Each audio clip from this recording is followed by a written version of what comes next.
Good evening and welcome to another Pharaoh art stream with myself, Pharaoh, and my co-host, but also my interviewee, Alexander Adams. Good evening, sir. How are you doing? Good evening. I won't greet you in my traditional way because this feels like a It's the wrong special stream. it's the wrong format. I mean, yeah, exactly. Only in our kind of casual art chats can you do your official opening. So Yes. So how's things? Have you been busy? Yes, been very busy. Lots of projects on the go. So I think we're going to have two announcements in the stream as well as all this discussion about my art. Which I have to tell viewers that this was not at my prompting. Pharaoh suggested this, so I was not looking. That's not true. That's not true at all. After Alex found out that I'd interviewed two artists instead of him, ahead of him, he was furious. He refused to speak. I mean, the ego of this man. You may be familiar with like rock stars. He has that kind of attitude behind this, like on camera, on stream. He's a very amiable, very charming man. But behind the scenes, Alexander's his rider list is tremendous, and it's a lot to kind of keep up with his demands. So no. Yeah, all the green skittles were removed, I believe. Exactly. That's it.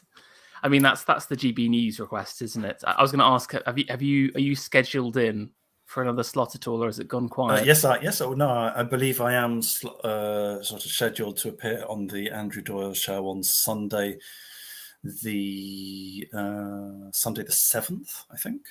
Yeah. You need to change your website to be TV critic. Art critic and TV personality. That's the 3 times now you've made it.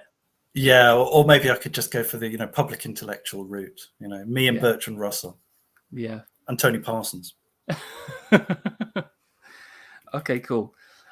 Well, we're just going to start off with a bit of shilling. So obviously, Alex he's almost got a library. He's got a serious body of work, is how I describe it, with 2 iconic books, iconic books on the art world and iconoclasm and artivism, but there's some new stuff happening as well.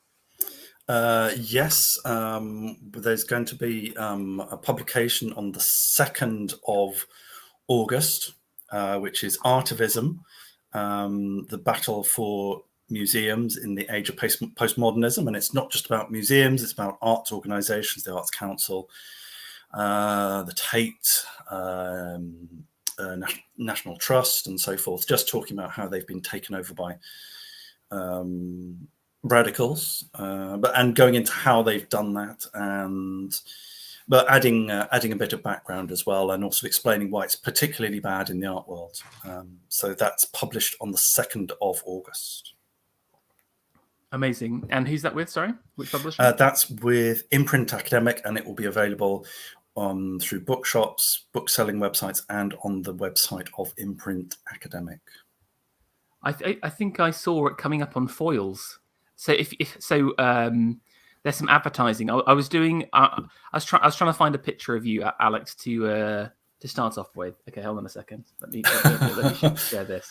Oh dear. Just because I just was curious to see what was coming up. Now, firstly, there is this other guy called Alexander Adams who's a sailor, which again just amused me that this also came up alongside you. But three lines down there, Artivism. Yes, it is. And it's a shopping advert as well. So Foils are spending money on advertising your book, which is pretty cool. Yeah. So that's part of the promo for the book. That's the book cover. Drawn by me. All the book covers are drawn by me. It's excellent. I really like that book cover. That's really cool. Thank you. But people have said it's the best book cover so far.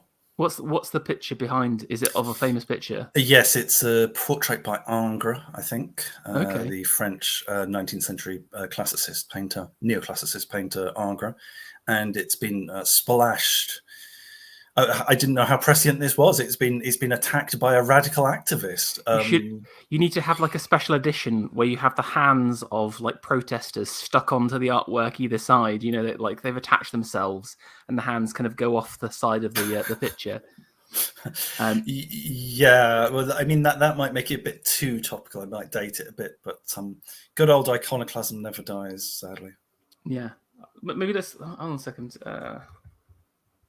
If you can get the there we go. I mean, this is another great image. I mean, just shout out to Alex for his excellent book covers. He writes them. He does the art for it as well, and I think it's great. Just this masked Antifa goon coming at it. Was this? Did you use a reference photo for this, or was this just straight from your imagination? No, that's George Washington in Park in New York, I believe. The Antifa goon is the made up bit, luckily, and so the graffiti. Yeah. Okay, interesting. Okay, so I mean, yeah, I mean that's still it didn't actually happen, but that's what they would like to happen. I see. And look, 4.8 stars, a great price. That's a good rating, yes. Yeah. That's great. I mean, all 6 of those reviews were Alexander under different pseudonyms, of course. No, that would be highly unprofessional, and I've never done that before. But please buy the book now. Okay, so let's go into the interview itself. So the Pharaoh artist interview format is as follows. For those who have missed the previous interviews, we've heard from Zach Brown, from Fender Villiers, and now we're hearing from Alexander Adams. And I guess the reason why I wanted to have you on was you've obviously been my co-host for, it must be almost a year or something, but by now a ridiculous. I think it's at least a couple of years. Is it a couple of years? It's just didn't we do our first one actually in the wake of the iconoclasm in Bristol? I think. Yeah, I mean that was the summer of 2020. That's crazy. Yeah. So, and obviously we kind of hear from you on a weekly basis about your kind of criticism and, you're regularly writing articles and talking about the modern day. But it's important, I think, to kind of reflect on your art as well.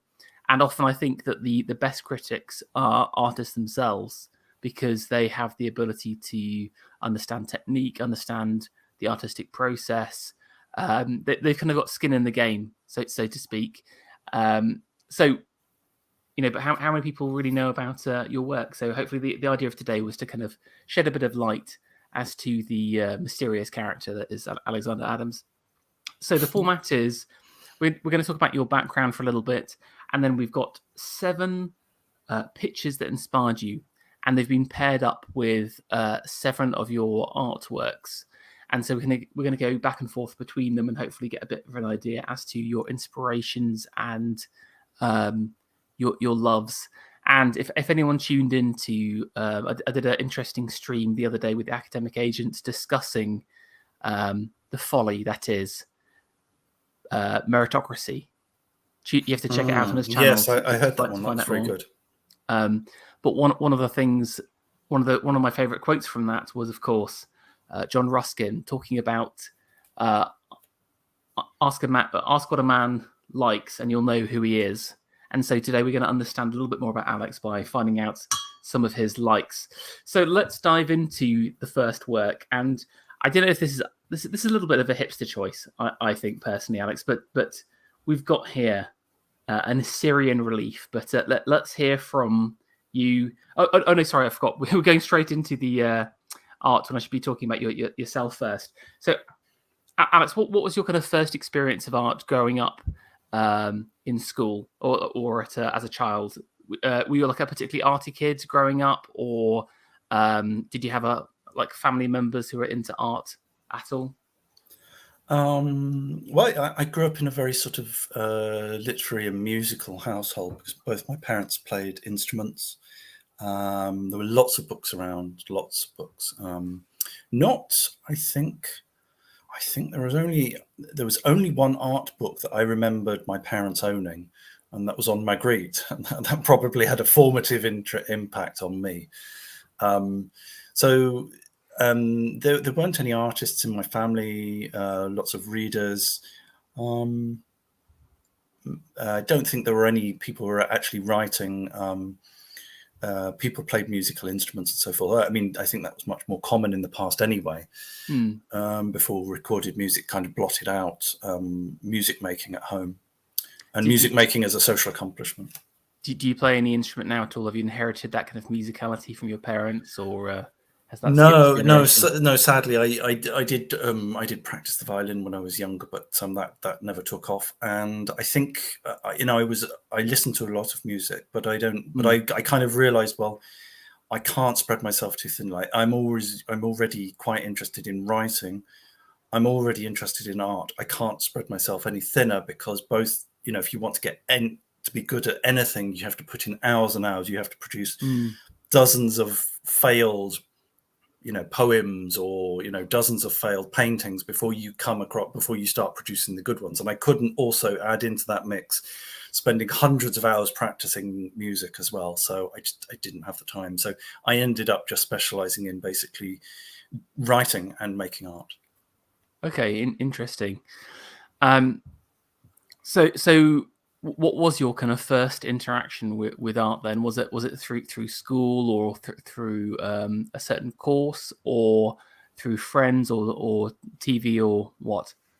Mainly it was through school, and then what happened was the Tate Liverpool opened in beginning of 1988. Opened up in the Albert Docks, and it was part of sort of the redevelopment of.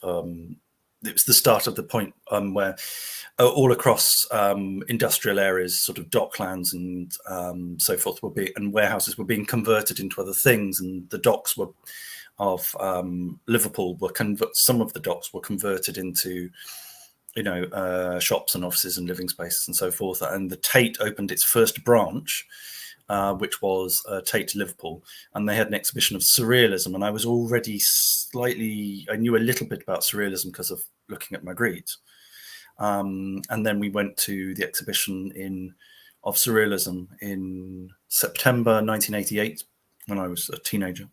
Mm. And that kind of sealed the deal. I got very excited about surrealist art, so then started drawing seriously, and not particularly good or bad drawings, but just sort of the drawings that you produce when you're a teenager, and that's where it started. Just going back to the Liverpool Tate thing, because it's interesting, because I'm just trying to think about museums opening up, and you've obviously got, during the kind of Victoria, I'd say that the High Victorian period is like one of the big waves of museums. You've got the original Tate opening up a little bit later. I think is it Edwardian? I think technically. I think it was 1898. Okay, so just something like that. Just technically Victorian. There you go. Yeah. You've got obviously the V&A opening up beforehand, so you've got this huge wave, but also in the north as well. So obviously like Manchester Art Galleries, Leeds, Sheffield, all of the kind of industrial hubs would have their kind of places to show art. But then there's a bit of a lull. You've then got the kind of Second World War and this kind of Labour drive to sort of paternalistically educate the masses, and so you've got another wave. But I mean, there's kind of been this slow rollout of trying to bring art to new places, hasn't there? So would you say that kind of Tate opening in Liverpool was one of the kind of first big, more modern attempts at opening museums and kind of trying to bring culture to the masses? Yeah, I think it was an interesting time. It's quite an exciting time. I mean, I wasn't an artist in the 80s really, but I mean, I saw the rise of there was a bit of excitement about new British sculpture, and that was actually the second exhibition in the Tate. It was of people who are quite well known now, about Anish Kapoor and Anthony Gormley. They took part in this show, and of course, it was in 1988 that the Frieze exhibition happened, and Damien Hirst sort of burst onto the scene, which wasn't really visible at the time to most people. But that was a seismic shift, and for better or for worse, it kind of changed the profile of British art, and the expansion of museums and the sort of the museum franchises, or the sort of opening up new branches of museums. That was something that happened in the late 1980s. So that was a quite significant development. Yeah, I think the way you described it as franchises is a really good way of saying it. So rather than this kind of organic. Like I think what's interesting about that Victorian period, it's publicly sponsored spaces filled with artworks bought by local oligarchs, basically. While something like that, take Liverpool, is this government-sponsored franchise of a London museum, basically. And because the Tate's everywhere now, have they got 3 or 4 different locations? Is that right? Yeah, they've got 4. Yes, they've got Tate Liverpool, Tate Britain, Tate Modern, Tate Liverpool, Tate St Ives. There was talk of them doing something in Norwich that would become Tate East, but that never happened. I think they've sort of partnered with the Sainsbury Centre there. Yes, although I do believe they have something like 19 directors at the Tate. So not top heavy at all, that management. No, I mean it's a bureaucratic nightmare, and I think with every single release it gets worse. But anyway, let's carry on. So you saw the Surrealists, fell in love, started drawing, and then I guess kind of roll on to university. What was it? Was it always going to be art coming to university, or did you have a couple of other choices and you made it mind at the last decision? Or yeah, there was my backup choice was art history. So okay, it was perhaps, going into the academic field, not necessarily the academic field, but certainly writing about art and talking about art. But so then the kind of criticism came in quite early then, almost. Well, I mean, I didn't really want to make a living from criticism or writing or anything. But I think, yeah. So I but this course came up at Goldsmiths, which at the time, I mean, that was home of Damien Hirst and Sarah Lucas and stuff. So it was called the best art department in the world at the time. And it had a minor course.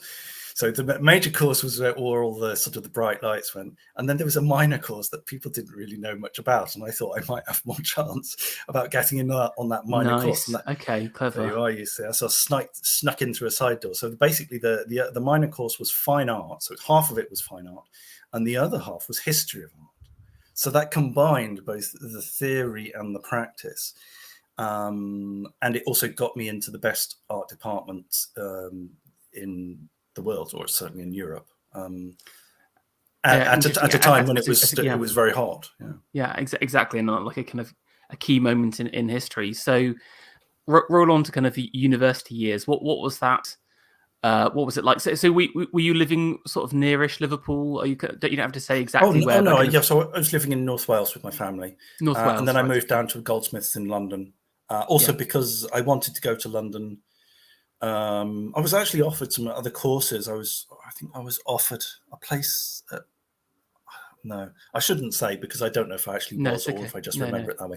But I definitely was offered a place at Camberwell for their history of art course. But I got the Goldsmiths offer, and I took that. Yeah. And so I moved down to London to be there. And also, of course, if you're in London, this is where all the museums are. This is where all the artists are. This is where all the contemporary galleries are.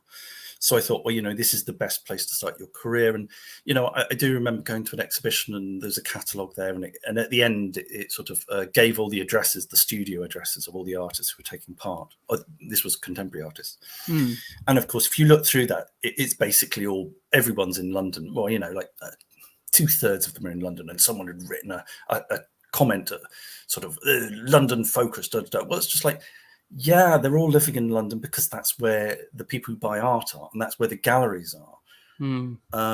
Sadly, it's the brain drain that AA talked about. A lot of really good artists who would perhaps start really fantastic regional art schools and play a part in their local communities are drawn to London just simply because of the gravitational weight of making a career there, which I think is true in all sorts of careers. There's a self-fulfilling prophecy there as well, where again it's kind of like it draws in the best talent, which then draws in the patrons at the same time. But I think people complain at the artists a lot, but I personally feel like it's the captains of industry are mainly at fault. And again, if you compare it to the late Victorian period, the new industrial class the new wealthy merchantmen committed a large amount of funds and energy to culture. And again, think about, obviously the North is going to be poorer than London, and especially in the 80s where we've got the kind of financial revolution or whatever. But there wasn't, and there still isn't today, commitment, I think, from traditional businesses towards art in the same way as there are from financial institutions and from other forms of new money. So I do wonder if they're also to blame. But tell us about Goldsmiths in the 90s then. So was it like a total culture shock coming from kind of North Wales, or would you say a relatively worldly young man by the time you kind of came down to London? Yeah, it was not really much. It was a bit of a culture shock because you just I lived in quite a rural location, so it was sort of going to the big city, and of course that was terribly exciting. But like half of the other students were the same as well, so it wasn't like you were the country bumpkin. And yeah, it was kind of exciting, and of course it was it was super cool because you could nip off to the National Gallery, or you could go to Cork Street, which at the time was the centre of the commercial art world. You could just nip off there after you've had your lecture or something, or if you were so inclined, you could go clubbing, or at the so and so club or whatever. So that was exciting, and it made you feel also there was the shadow of the freeze generation, which was it was kind of exciting, but it was also intimidating. Yeah, it was, and it's sort of you got quite a lot of backbiting and sort of people sort of climbing up ladders and sort of stamping out the rungs below them just to make sure people didn't follow them. But I was going to ask, like, what was the kind of general atmosphere like? Was it this kind of like excited youth trying to follow their mentors, or was it like this kind of like Machiavellian Game of Thrones kind of competition to get the right placements with the right tutors and all that kind of stuff? Yeah, there was a lot of competition over getting the most influential tutors, and sometimes that worked out, and sometimes it didn't really matter. There were certain well-known tutors like Julian Opie, Peter Doig, Lisa Milroy, who was very big in the 80s and early 90s, and she was my tutor for the third year. I was very lucky to have her. She was an excellent tutor. But I know that some people were, and also Michael Craig Martin, who was like sort of the father of the freeze generation. He was an emeritus professor at that stage, so he wasn't around a lot of the time. But obviously, if you were in his tutorial group, then you were part of the elite. Yeah. Interesting. Now, just in terms of your own kind of personal artistic principles at that point. Obviously, you are seen as a bit of an outlier of the modern art movement. At the time, were you feeling the same things as you do now, or did you feel very much kind of part of the crowd and kind of going along with everyone else, or like, yeah, where were you ideologically at that point, and did that cause any problems? Ideologically, I suppose I was sort of a drifting liberal, as it were. I wasn't, I wasn't particularly politically aware, or rather, what a Tony Blair voter like AA. We all know it. Oh yes, my voting record is probably. I won't ask. Yeah. So I think it was a lot of things. It was a lot of just received assumptions, and I hadn't, and also taking things at face value. When. Anyway, that's no. I totally get that, because going through school, you're taught to listen to authority, and when authority says one thing, then you follow along, and you don't question it. So it's interesting how these kind of quote anti-establishment views that were kind of permeating through the system at that time are then kind of taught us in an establishment way, basically. So yeah. Yeah, so in the art I was looking at was it was a really weird mixture of sort of high modernist stuff, so it was surrealist stuff from the 1930s.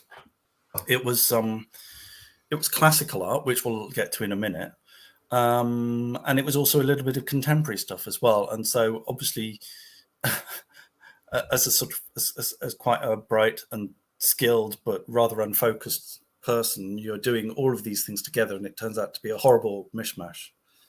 Yeah, it's the sort. It's as if you were cooking, you'd end up poisoning someone's food with all this horrible combination. Well, I don't know, because I think you can like, again, if you're trying to synthesize those three things together, then maybe, but you can draw from multiple sources. I don't think people should be afraid from doing it. It's just what do you take, and how do you mix it together? But like, would you say that?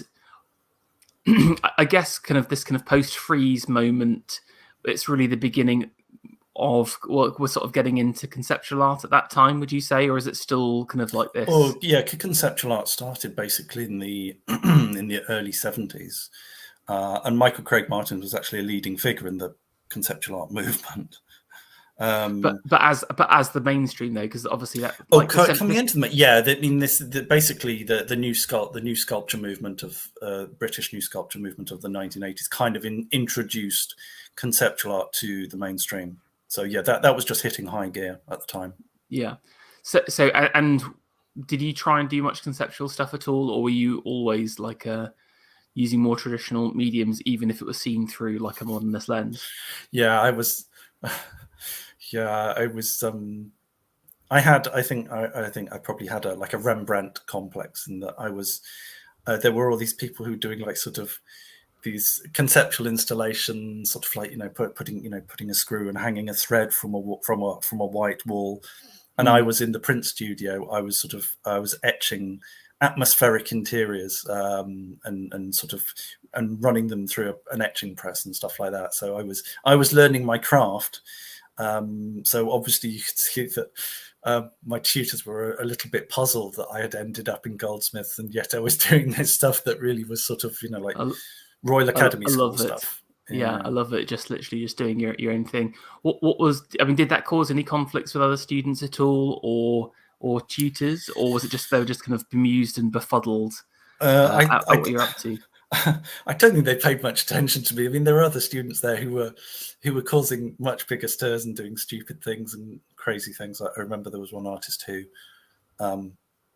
was a conceptual piece. There was a corridor in Goldsmiths, and it was a glazed corridor because it was just like a display space, and people would sort of put up their artwork or stuff. I mean, it was mainly for sort of putting up mannequins with clothing. The textile students would put displays in there. So there were these little vitrine cabinets in this corridor. And this guy, who was an art student, you had to book these spaces, and he booked one of the spaces. And he spent a day there drinking and smoking, and he didn't drink and he didn't smoke, and he ended up getting really sick. And it was a performance piece. So that was going on. So people weren't really paying much attention to my Rembrandt complex. Okay, more exciting. So what were your ambitions coming out of university then, and into kind of the wider world? You obviously had this kind of body of work that you built up. Was it to say that's it, I'm kind of dedicating my life to art, or had you got any exhibitions lined up, or what was kind of next? Yeah, well, actually, if we go to my first image, I can talk about my transition period, as it were. Yeah, so here we are. So, right, you imagine I told you there was this horrible mishmash of me doing classical stuff, but also wanting to be contemporary and thinking that postmodernism was actually sort of something useful. So here you are. And I was told quite rightly that everything that I was doing was completely inconsistent, and it was a mess, and people didn't know what I was doing, and I took it very personally because, of course, you do. And I said, okay, you want consistency? I'll give you consistency, you buggers. So I did this square painting of a head in black and white, and then I did another one, and another one, and another one, and another one, and another one, and I ended up with like sort of 30 of them. And here are 20 of them, separate paintings, about 40 centimeters square, and sorry, each one's 40 centimeters square. Yeah. So this is a grid format. It's pretty big. It's pretty huge then, basically. Yeah. Yeah. So and this idea was, it was just basically, I'm just going. You want consistency? I can give you consistency. Here's your bloody consistency. How do you like it? But it did turn out to be quite effective. I made it. I made the first really serious piece of work of art by mistake, and it was just made in defiance. So it turned out to be somewhat ironic. I was thinking at the time of Andy Warhol. So there's a nod here to John Dee. I was thinking just in terms of the size immediately. Yeah, the kind of the scale of it, and then again the kind of really kind of locked down color palettes as well. Yeah, because I was thinking, well, okay, well, I'll give you consistency, and I was sort of painting in a sort of Picasso style, but I was thinking about Warhol's images, and I was thinking about his disaster series, where he'd have like a sort of a car crash, and then of course, what it raises to you is he would do multiple images, so he would do like sort of 5 different car crashes on the same canvas, and so you'd look at it and you think, well, is 5 car crashes worse than 1 car crash, or is it better than one? Does it make it less? Does it make it more less powerful, or does the impact increase? So I was kind of worried. I was kind of thinking about, well, is one dead head more ghastly than 100, or is it 100? So I was sort of just sort of experimenting to see how it looked. No, I think it's really cool, and again, you can spend quite a while just seeing the subtle differences between the heads as well, just from a technical perspective as well. I mean, you can see this is kind of like a ruffled sheet at the front of each canvas. So this came from a photograph of a mummy being unwrapped. An old photograph, and of course it's like all the bandages, they come off, and so you can see the same form, the sort of a U-shaped form just below the jaw, and it sort of repeats, and it goes up in different shapes and stuff. So you can actually just sort of flick your eye between and look at this little U shape, and it changes every time, and eye sockets change and so forth. And they're not really intentional. It's just I didn't set out to do different styles. It's just they turned out differently, and that's kind of interesting in itself. Okay, cool. What did the tutors think about your consistency? They agreed that I had achieved consistency. Yes, consistency achieved. Yes. Okay, that's cool. So, what was next after uni? Was it, just trying to exhibit? Were you definitely thinking I want to be an artist at that point, or were you kind of a bit disillusioned with the art scene? I was definitely intending to be an artist. So. What I did after this was actually a bunch of open exhibitions, and this is something that I would recommend to artists starting up: is you get involved in these open exhibitions and get your stuff shown. Mix with other artists, see how you get on, perhaps sell something. It puts another notch in your belt, sort of career-wise. So just for the uninitiated, what are these open exhibitions? And I mean, is it what it says on the tin? Just kind of anyone can. So usually, I mean, there are societies that have exhibitions, and sometimes they invite people to submit from outside the society. But generally, it would be just like you used to get something called Artist Newsletter, which was a magazine, and they'd have classified adverts and so forth, and it'd be like sort of, submit your work, 5 slides, because like you had transparencies, so you'd have like physical slides that you got in the post. So you'd submit 5. Wait, hold up a second. You're sending like slide negatives to people of your artwork or whatever. Well, positives, yeah. Positives. Yeah. That is literally hilarious. That's kind of like the WeTransfer of the past. I gotta say, my dad was a photographer in London, and so that was my childhood. Is fondly like he would have hundreds of those things. And I don't know if you ever remember Metro, which is it called Metro or something like that. It's like the old photography, what's it called? Where you have a development shop or whatever. Oh yeah. And again, you just end up having tons of these little slide things. Again, I think it's like something lost to Zoomers, I'm afraid, but you should look them up. But I just love that novel idea of just sending a couple of pictures in the post. Anyway, yeah, and you'd have to label them correctly because if you put them in, you could put them in back to front and upside down.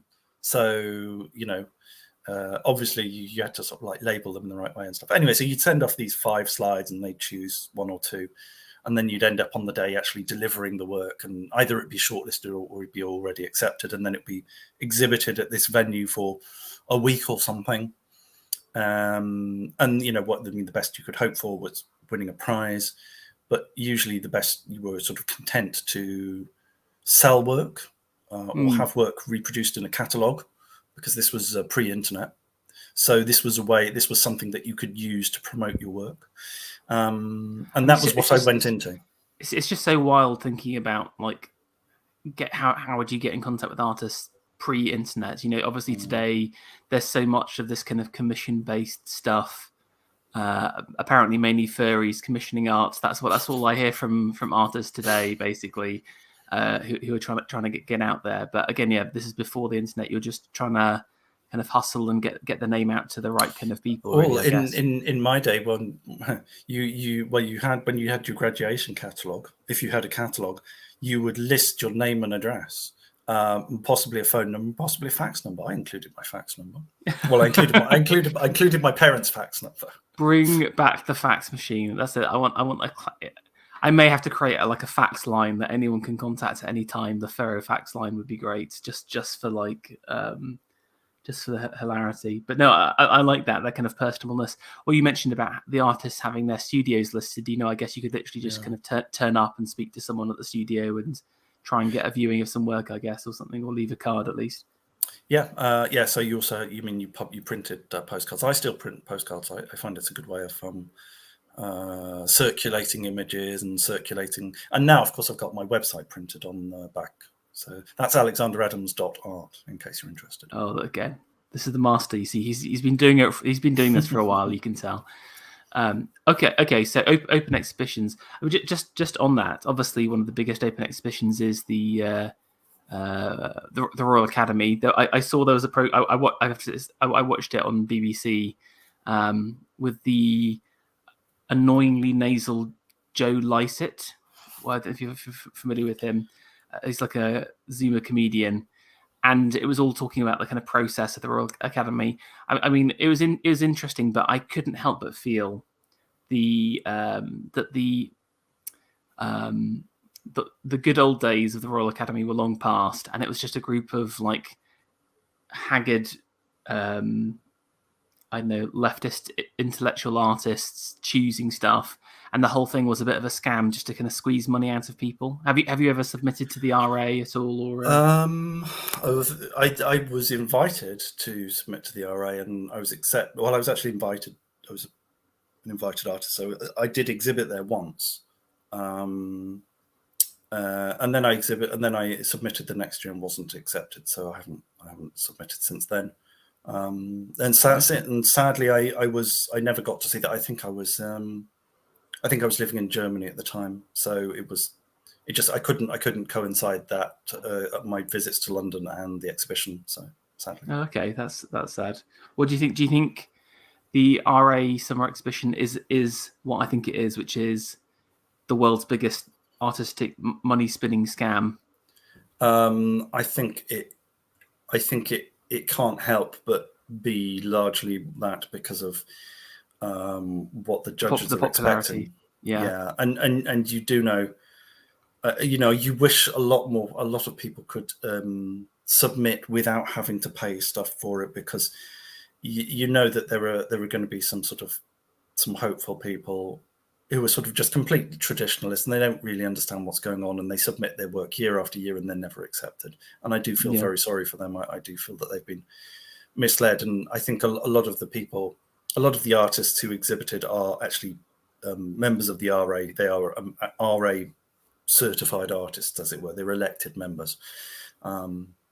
And so outsiders don't get so much well looking. Well, that's it. If you like, I think Grayson Perry's rooms are a little bit different, because he does try and bring in more people, but they're mainly print based. but if you do go, I would say it's like 50% RA members. So it has this kind of veneer of openness to it, but it's actually quite a closed system, which again, I don't necessarily agree. I don't have a problem with it at all. It's just it's always pitched as this kind of big open invite. Anyone can go. David Lee in the Jackdaw newsletter has written about this before. He's sort of analysed, he's broken down the figures and analysed this before, and he sort of came to the same conclusion as you. Okay, interesting. I have to check that out. Okay, sorry, but back to you. What's next? Open exhibitions, then international travel? Not much. I some of my work travelled. I didn't travel. You just mentioned Germany, you see. So then I was wondering. No, but this was many years later because I'm an old man. So So let's leave it in the mid 90s or the late 90s and go back to my poser art, the art that you think is. Do you want to get to the next one? Was this it? Yeah. Oh, okay. So this is the sort of stuff that I was submitting. So this is gouache. This is tiny. This is 6 centimeters by 9 centimeters. Sorry for the metric. It's just the way I was working. So what happened was, so I went from this situation of producing lots of oil on canvas, large paintings, and then finding that, in your open exhibitions, what they really wanted was something really, really small and something portable. And so that's what I ended up making. So I ended up making lots of these tiny little gouaches. And what was kind of like, were you doing much kind of architectural work previously? Because obviously the previous one was like almost like a portrait kind of bust. But I've noticed that like several of your works have kind of this houses in them. So were you more of a landscape or a portrait kind of person, I guess? I was, well, at the time I started doing paintings of ruins and buildings in my last few months at Goldsmiths before I graduated. I graduated in 95. So this is 96. So this is the following year. And I was doing a lot of buildings and stuff.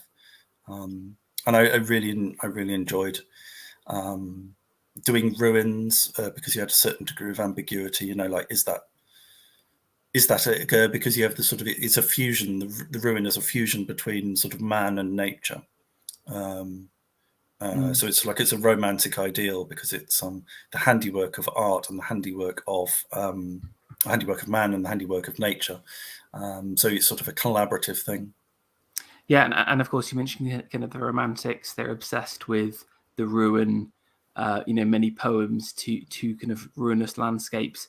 Notions of the picturesque come out of that kind of period as well. Yes, people creating follies in their kind of large gardens that are purposely ruined to kind of reflect upon decay and the entropy of life. So very cool. I mean, obviously we've seen 2 paintings so far. Both feature like a monochrome color scheme. That's obviously one of your kind of key motifs. What's the reason behind that? I mean, I say monochrome. Obviously, there are a wide variety of blacks and like different hues to that. Are you interested in that at all, or is it more about just the kind of monochrome nature? Well, what happened was it came out of the consistency thing, because I was told, because I was doing color work as well when I was at university. And I was, as I was doing these drawings and then these prints and then just making little sculptures and I was painting in color and stuff. And obviously people were really confused because I was doing lots of different stuff and it just didn't make any sense. So they said, let's have some consistency. It just happened that the consistency thing that I did happened to be black and white. And I really liked the black and white quality. So I stuck with it.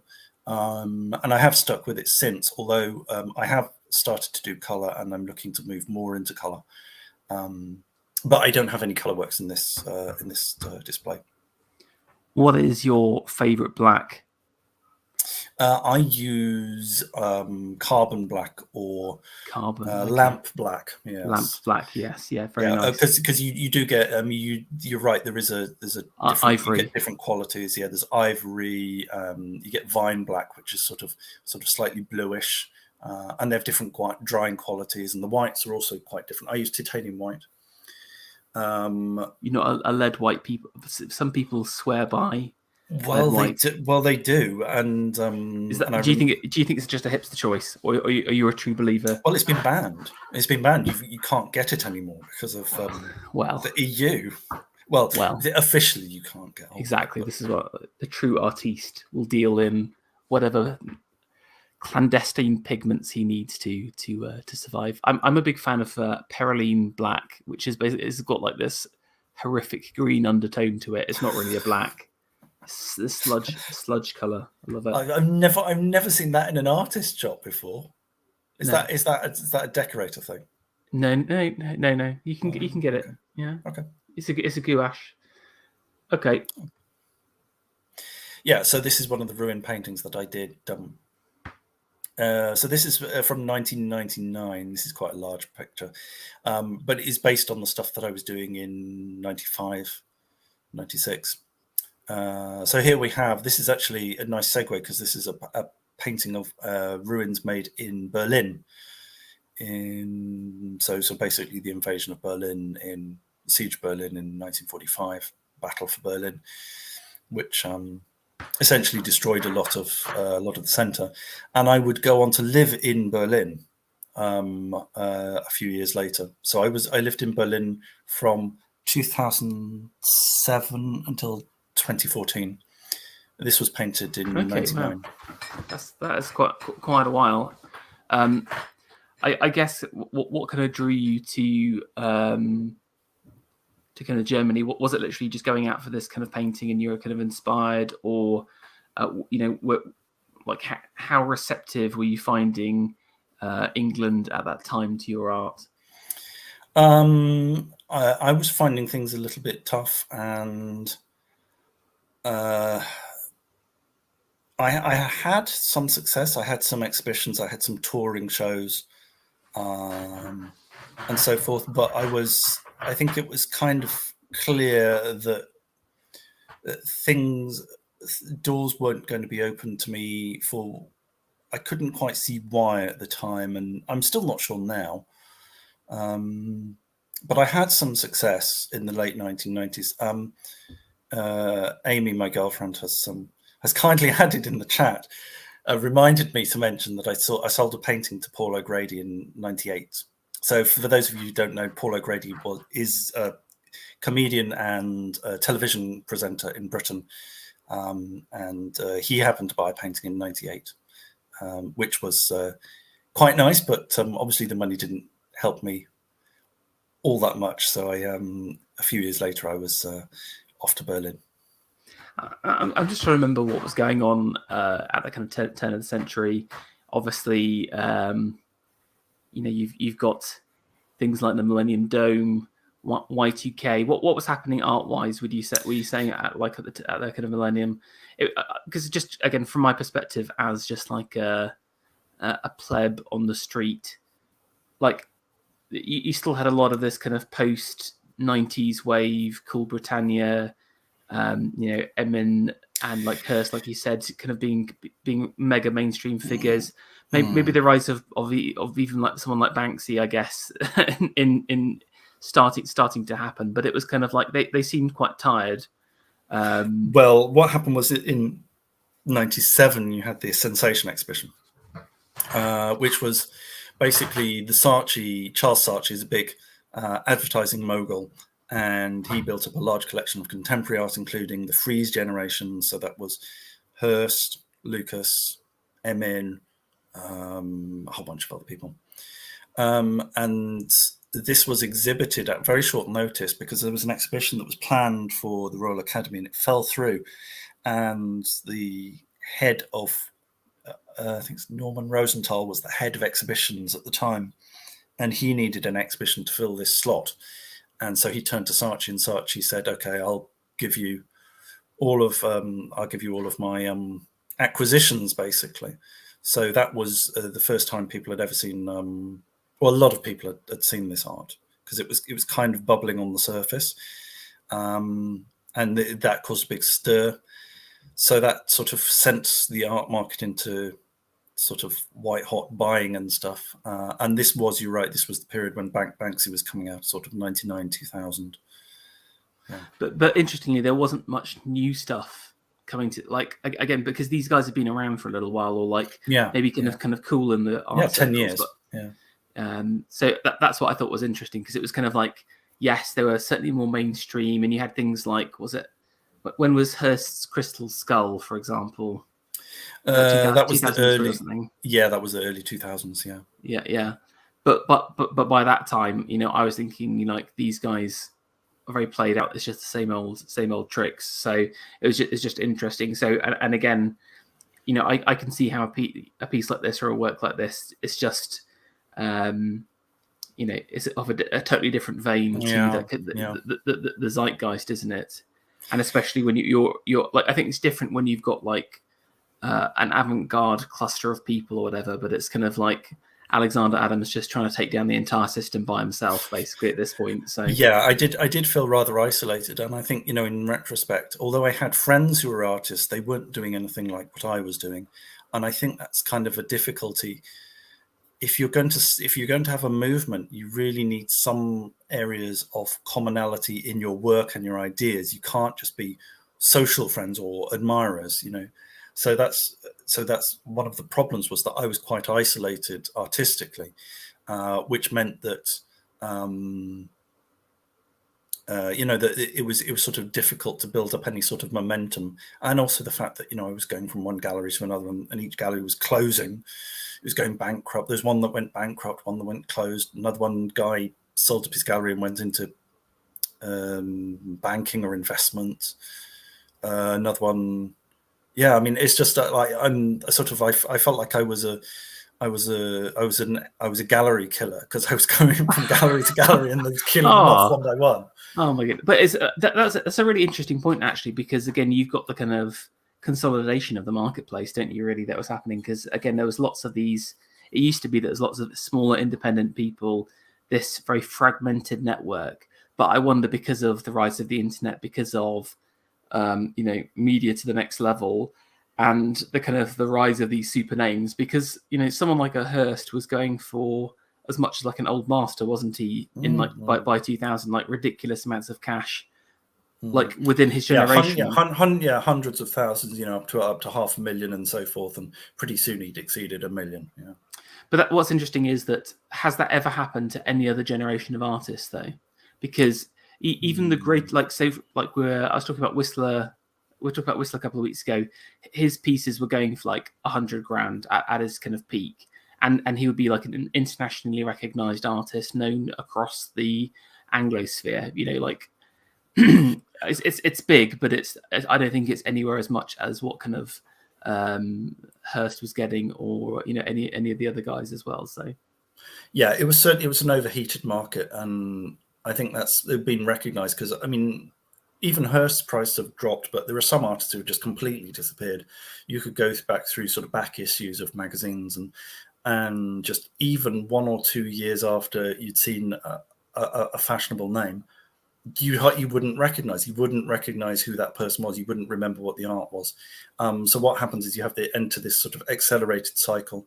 And obviously my stuff just wasn't going into that cycle at all. So it wasn't that I was in fashion and then I was out of fashion. It was like I was chugging away with, providing exhibitions for sort of rural museums and rural art centers and stuff. No, you're not compromising any quality or anything, but obviously that wasn't making any impact in London, and I wasn't getting any reviews, and the big collectors just weren't biting. The ironic thing was that Saatchi. Okay, so Goldsmiths was the heart of everything. So in '95 we have the graduation exhibition, which is where you put your best work up from your last year on the walls, and you get judged on that, and then people come in, your family come in and have a look, and the public gets to see for a couple of days. So what happened was Goldsmiths was so cutting edge that they had a preview night, which was like they had so this was when all the gallery dealers and the big critics came in. So this was before the private view. This was the day before, and then they had a super preview where love it. The exclusive. When Michael Craig Martin opened the doors and showed around top international curators, including Charles Saatchi, who was known for buying work in bulk, and they came to our they came to our display space where the fine art and art history course was, and the door was locked, and they couldn't get in. You're kidding me! Oh my goodness! Saatchi never got to see my work. Not that it would have changed anything, but no. In an alternative reality, Saatchi bought the lot, and you were a figure of the establishment. But and I was taking cocaine in the Groucho Club with exactly Blur and Oasis. Yeah, exactly. But I would say this is the better timeline. Yes. Well, my bank manager. Oh, sorry. My bank. Oh, that dates me, doesn't it? There aren't, as if there was such a thing as a bank manager in these days. No. Your bank AI chatbot doesn't agree with me. But so off to Germany. And what were the German years like? I mean, did you see yourself as kind of like a David Bowie-esque figure? Reinventing himself in a foreign land, or was it very much you were kind of just sick of art and the art scene at that point? Well, it was a really exciting place to be, and I really enjoyed being there. And obviously, I wasn't sort of. I don't do drugs and I don't drink. I should tell people that I'm teetotal, and I actually had been teetotal for a long time. So I wasn't going to the wild parties that I might have gone to otherwise. So I wasn't sort of taking heroin or cocaine or anything. But so I missed all that side. But it was a really exciting place to be because everything was so cheap. At the time, you could get studios really cheaply. You get art materials cheaply. That was the eternal appeal of Berlin as one of the artistic hubs of the world, wasn't it? So. At the time, and then even after reunification, it was like that. So I was there long after reunification. So reunification was 1990 or something, and I was there in the late 2000s, early 2010s. But you could still see the difference, and everything was still cheap, and it was more or less German at the time. Not so much now. not for long. Not so much German and not so cheap. So I think I left at the right time. How is your German today? Did you try and eke out an existence like with Pidgin German, or did you fully embrace the language? Well, it was Pidgin German because at the time I was teaching in English. So, okay. So I wasn't cheating basically. So yeah. So and also I didn't expect to be there for 7 years. I didn't turn up and said I have a 7-year plan. I turned up and said I have a 3 months plan because I only have 3 months worth of rent. So I'm just going to get to the end of 3 months. And if I've got more money, I'll stay on in Berlin. If I don't, I will go somewhere else. There was actually a chance of me going to southern Germany, going to the Alps, because there was a teaching job there. But so just the week I got that offer, I got some money in from Berlin. And so I decided to stay in Berlin. Okay, interesting. Tell me, so this was your first teaching job. Tell me about what it was. This was just language teaching. Oh, okay. So it wasn't actually art teaching. So no, that's okay, fine. And so you were kind of using that to kind of fuel your artistic endeavors still. Yeah. So I was there and I was painting away and doing my thing, and it was quite well received. But again, I was with small galleries and so forth. So. I've basically turned this into a chronological look at some of your work anyway, so we might as well just go through it at the same time. Yeah. This was another pieces of your work about. This is pre-Germany though, yes. Yeah, so this is 98 to 99, a little bit ahead. So this was when I was living in London, still living in London before I moved to Germany, and I painted this picture in 98. This is probably the best known picture by me. People in Cardiff may have seen it because it now belongs to the National Museum of Wales in Cardiff. And what is it?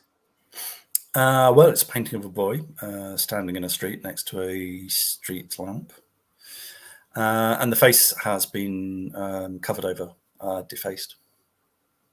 Okay, interesting. I mean, this doesn't look like London. Was this Wales?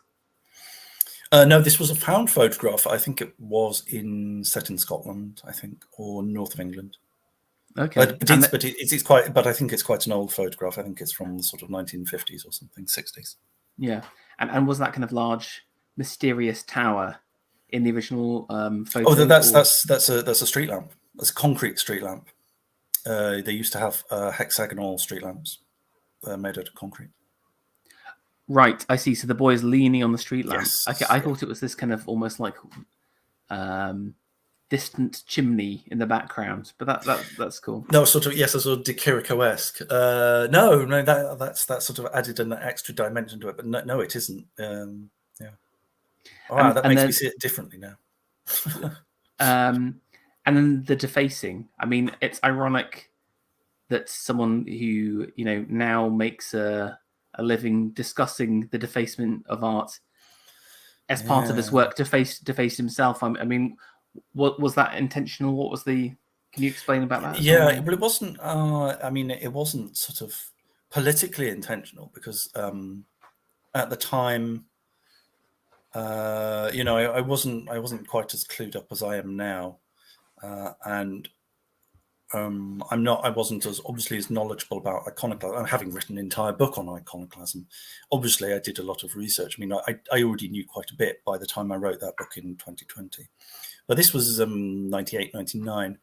And I was basically, the idea of defacement was, it was very interesting that psychologically speaking, when you see a picture, the first thing you look at, if it's a picture of a figure, is you look at the face. You're biologically imprinted to look at the face, to read the expression. Are they friendly? Are they hostile? Are they looking at you? Are they looking past you? Are they looking at something else? Should you be paying attention to what they're looking at, and so forth?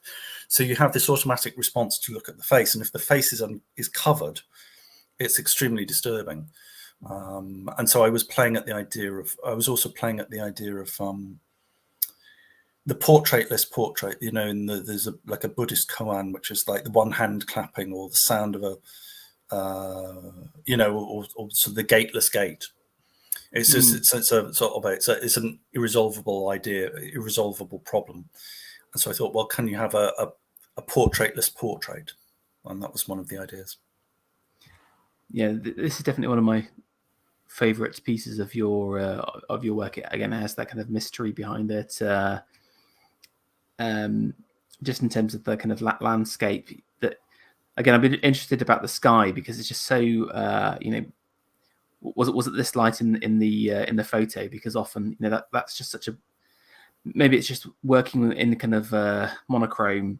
The value of the sky was just so high that you've got this almost kind of white sheet and stuff. Yeah, you've lost some of the subtleties because the sky was actually painted. I put on a layer of black, so the sky was originally black. I mean, it was always going to be an underpainting, and then I painted over it.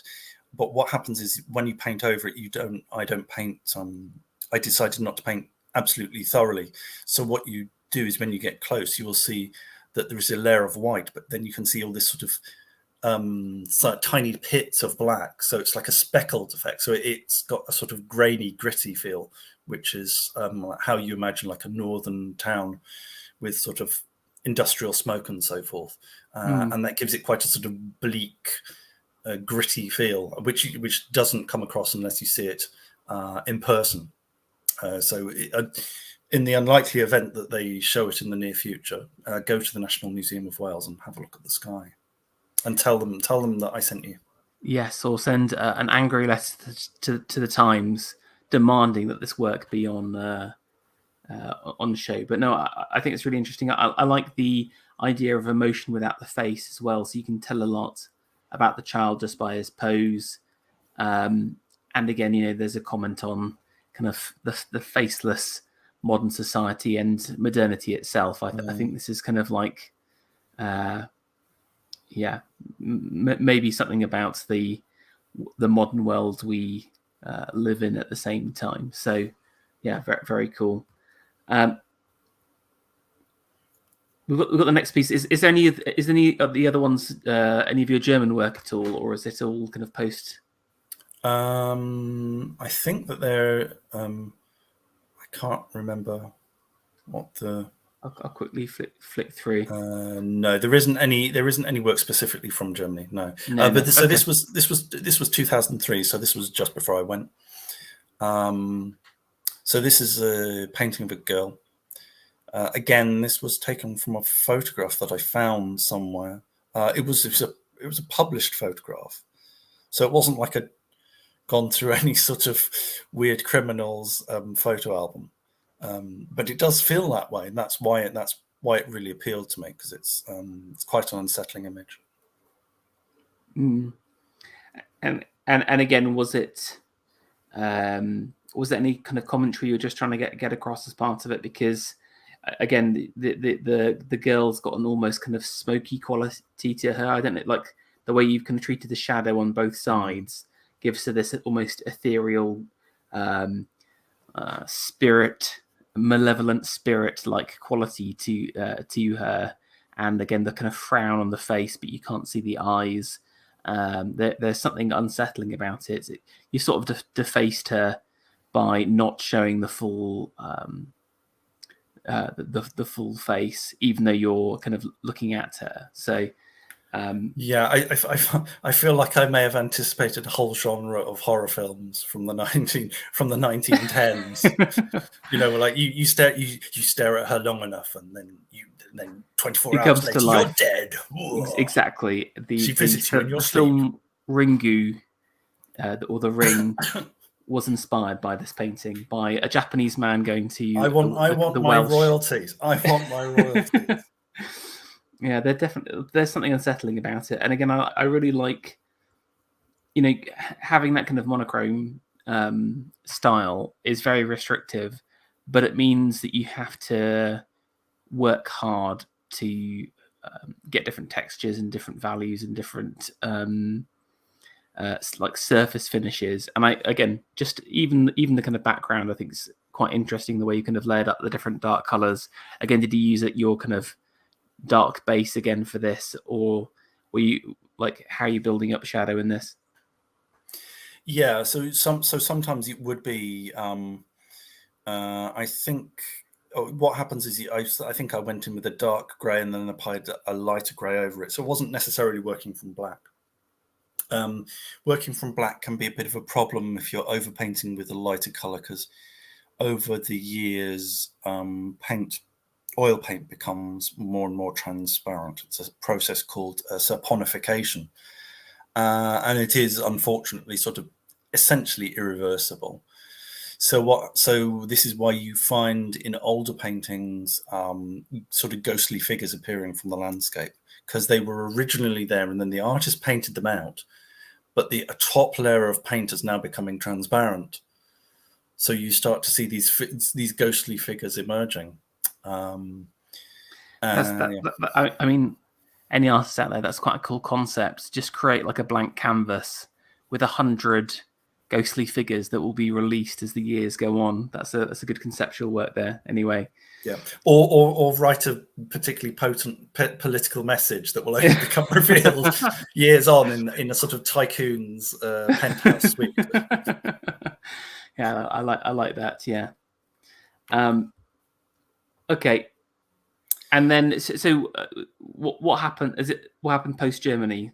Why did you decide to return? So this is 2015. So basically, there were family situations. My father got ill and died, so I came back to Britain at that time, and I sort of decided to have a rethink about my priorities in life. And this book and the artwork on it related to it came about through this sort of meditation on loss.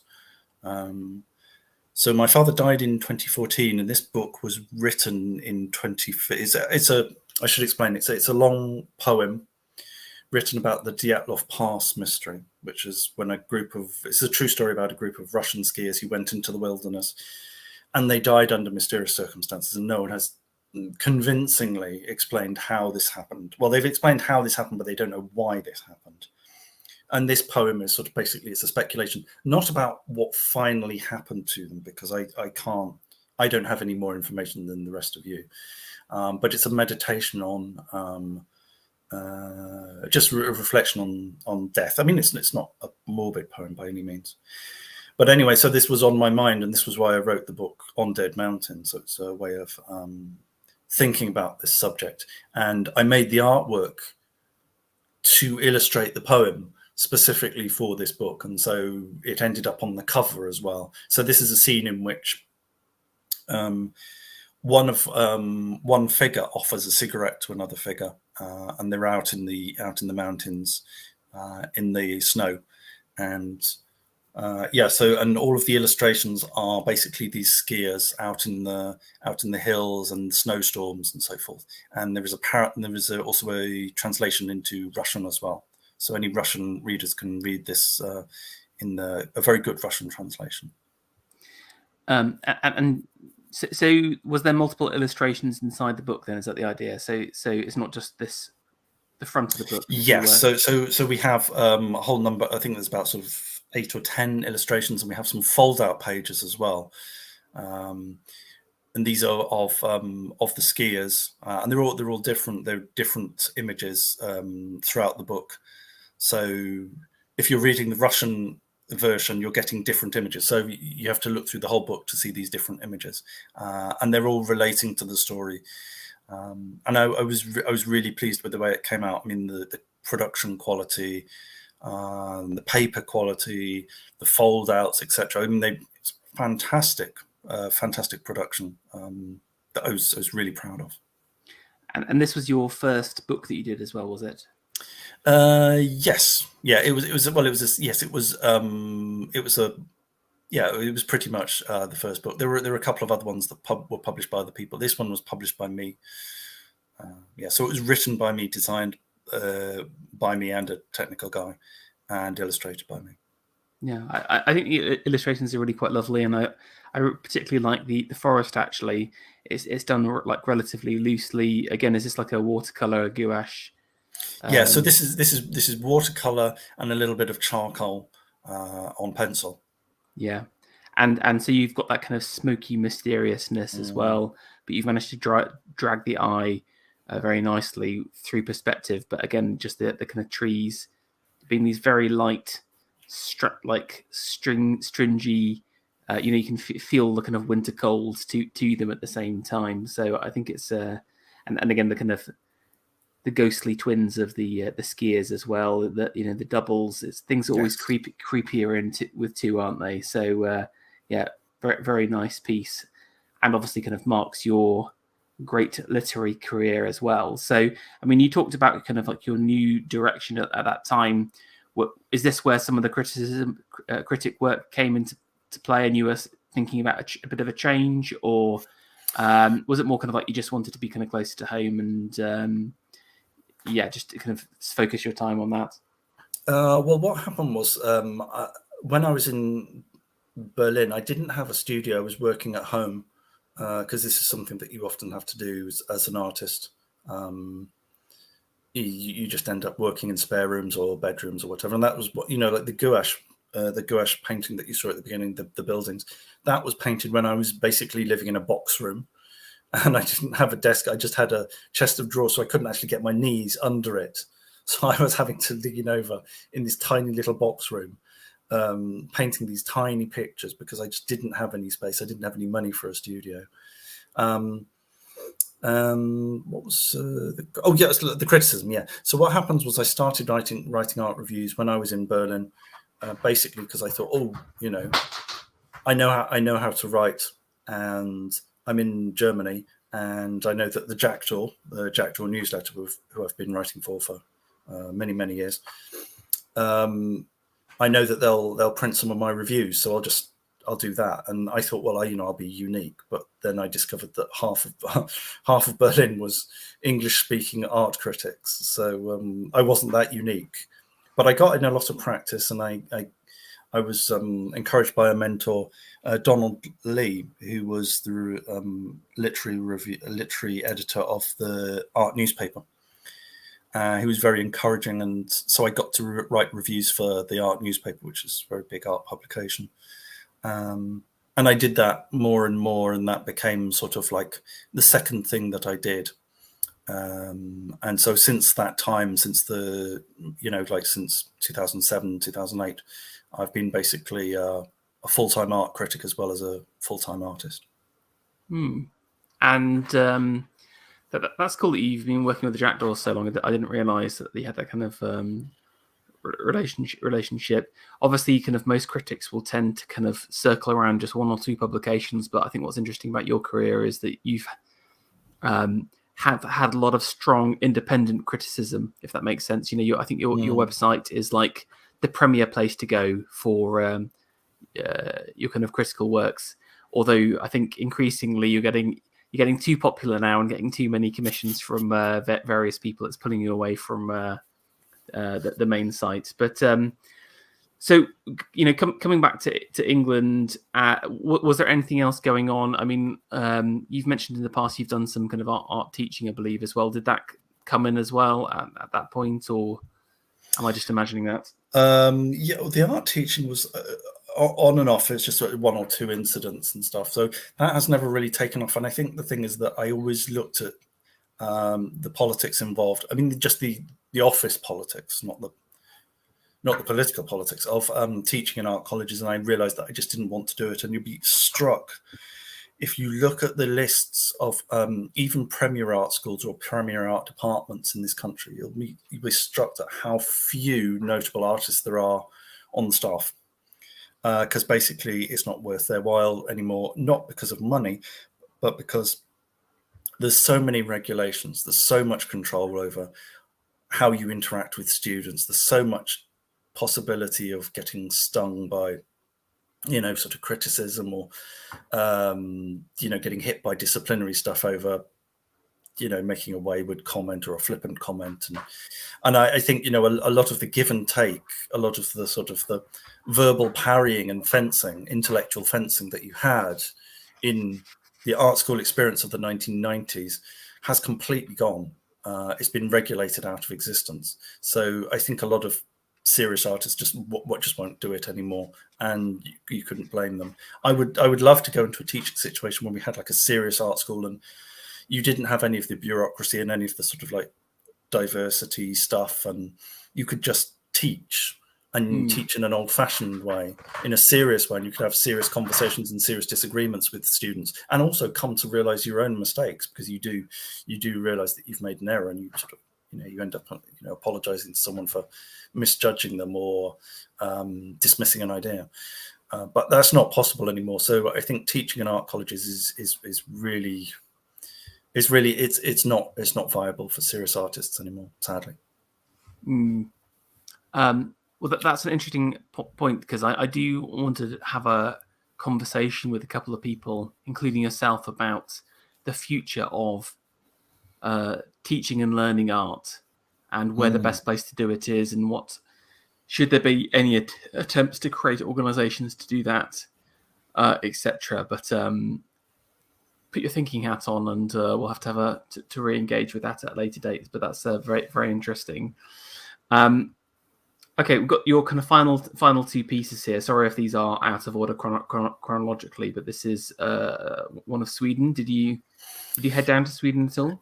Yeah, so this was, I think it's 2016. I was invited to go to Sweden, out into the Jämtland, which is in the center of Sweden. Very beautiful, mountainous, lots of, not so much fjords, but lots of lakes and so forth. Dense fir forests, and this was actually drawn out there. I was actually out sitting in the snow drawing this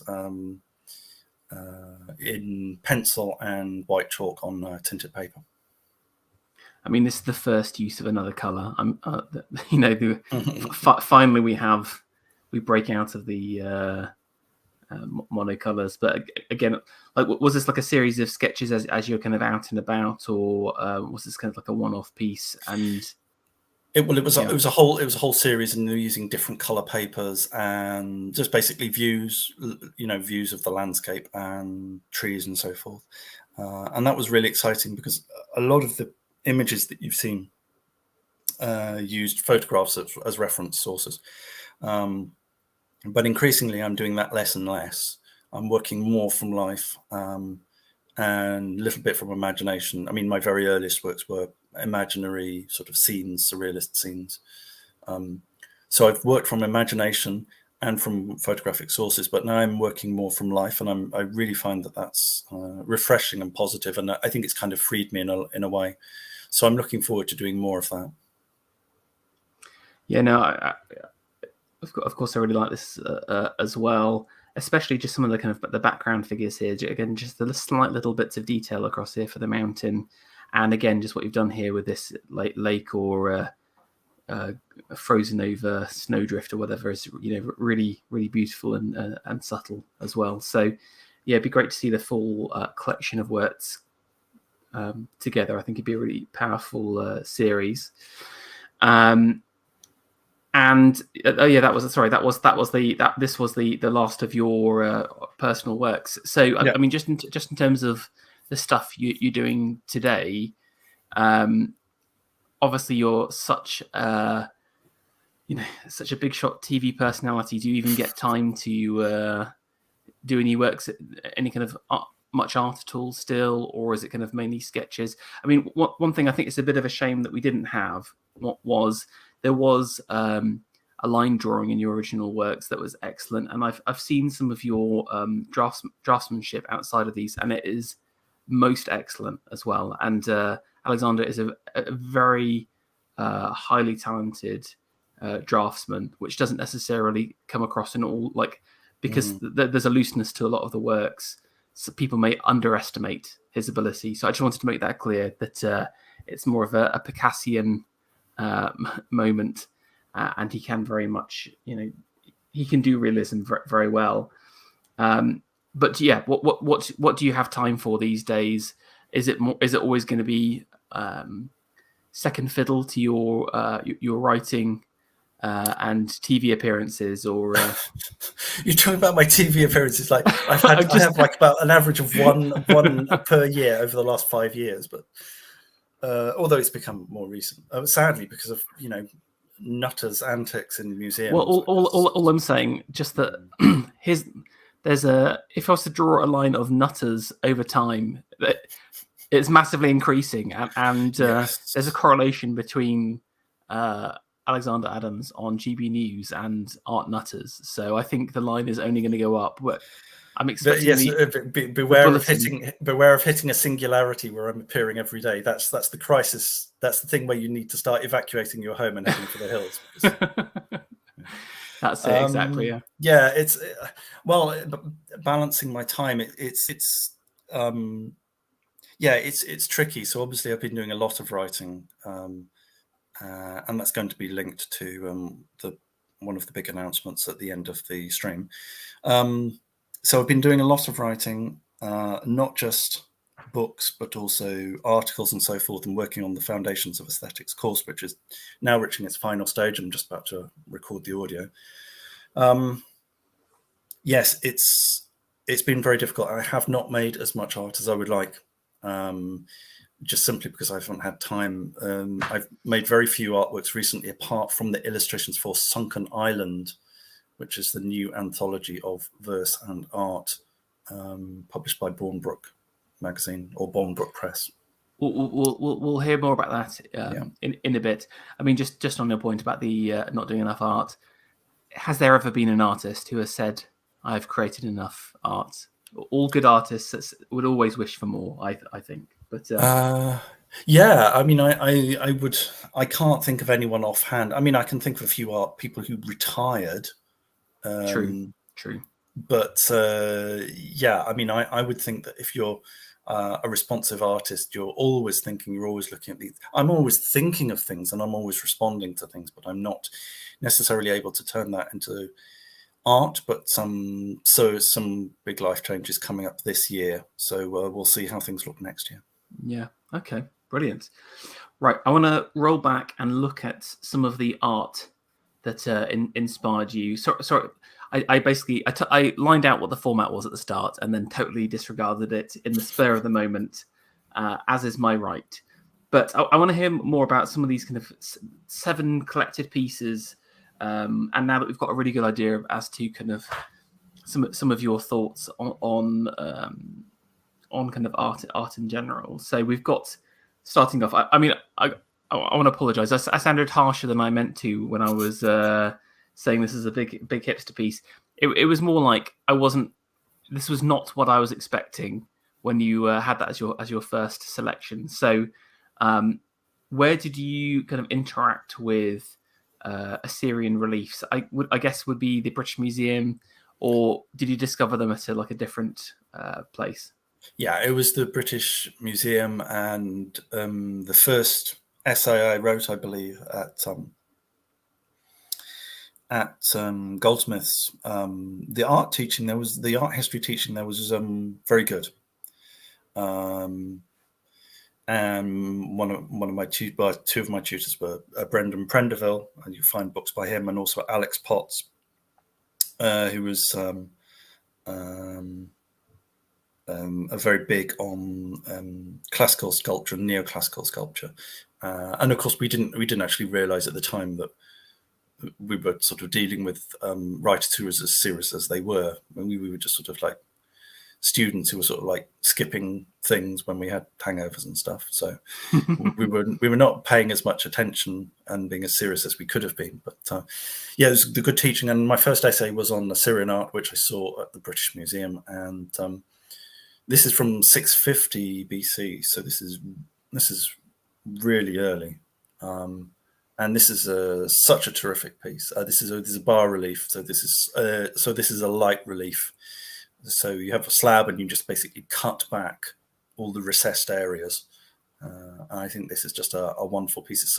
So it's very stylized, but it's got lots of energy and presence. Yeah, and just to kind of contextualize it, the Greeks were still in the archaic period. They were just producing very focused on geometric works. So it was the Assyrians and the Egyptians are the kind of major producers of significant artworks. A few things to note is the classic foot forward pose. This is like the icon. If you see all early Egyptian art and actually the archaic Greek art, sculptural art, all have this kind of classic pose derived from the Assyrians and the Egyptians. So from a raw dynamism perspective, that there's this juxtaposition, because you've got this line which is rendered not only so beautifully, but it's also got that power and the spring in the step. You can feel the sinews of the legs flare as it's flying towards this warrior. But if you look at the bottom half, he's not. It's almost nonchalantly standing there, but.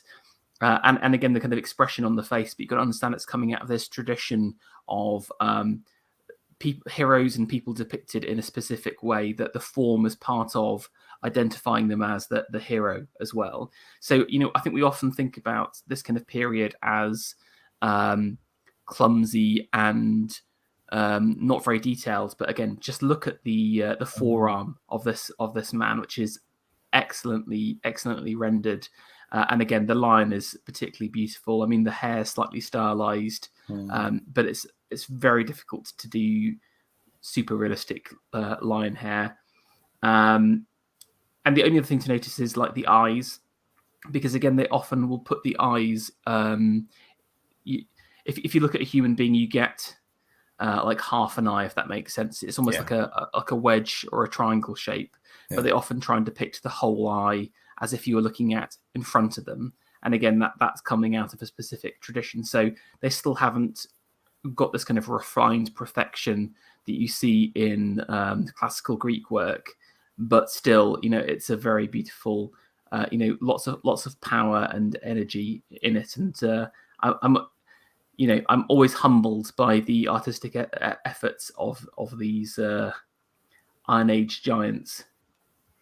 Yeah, and I think so.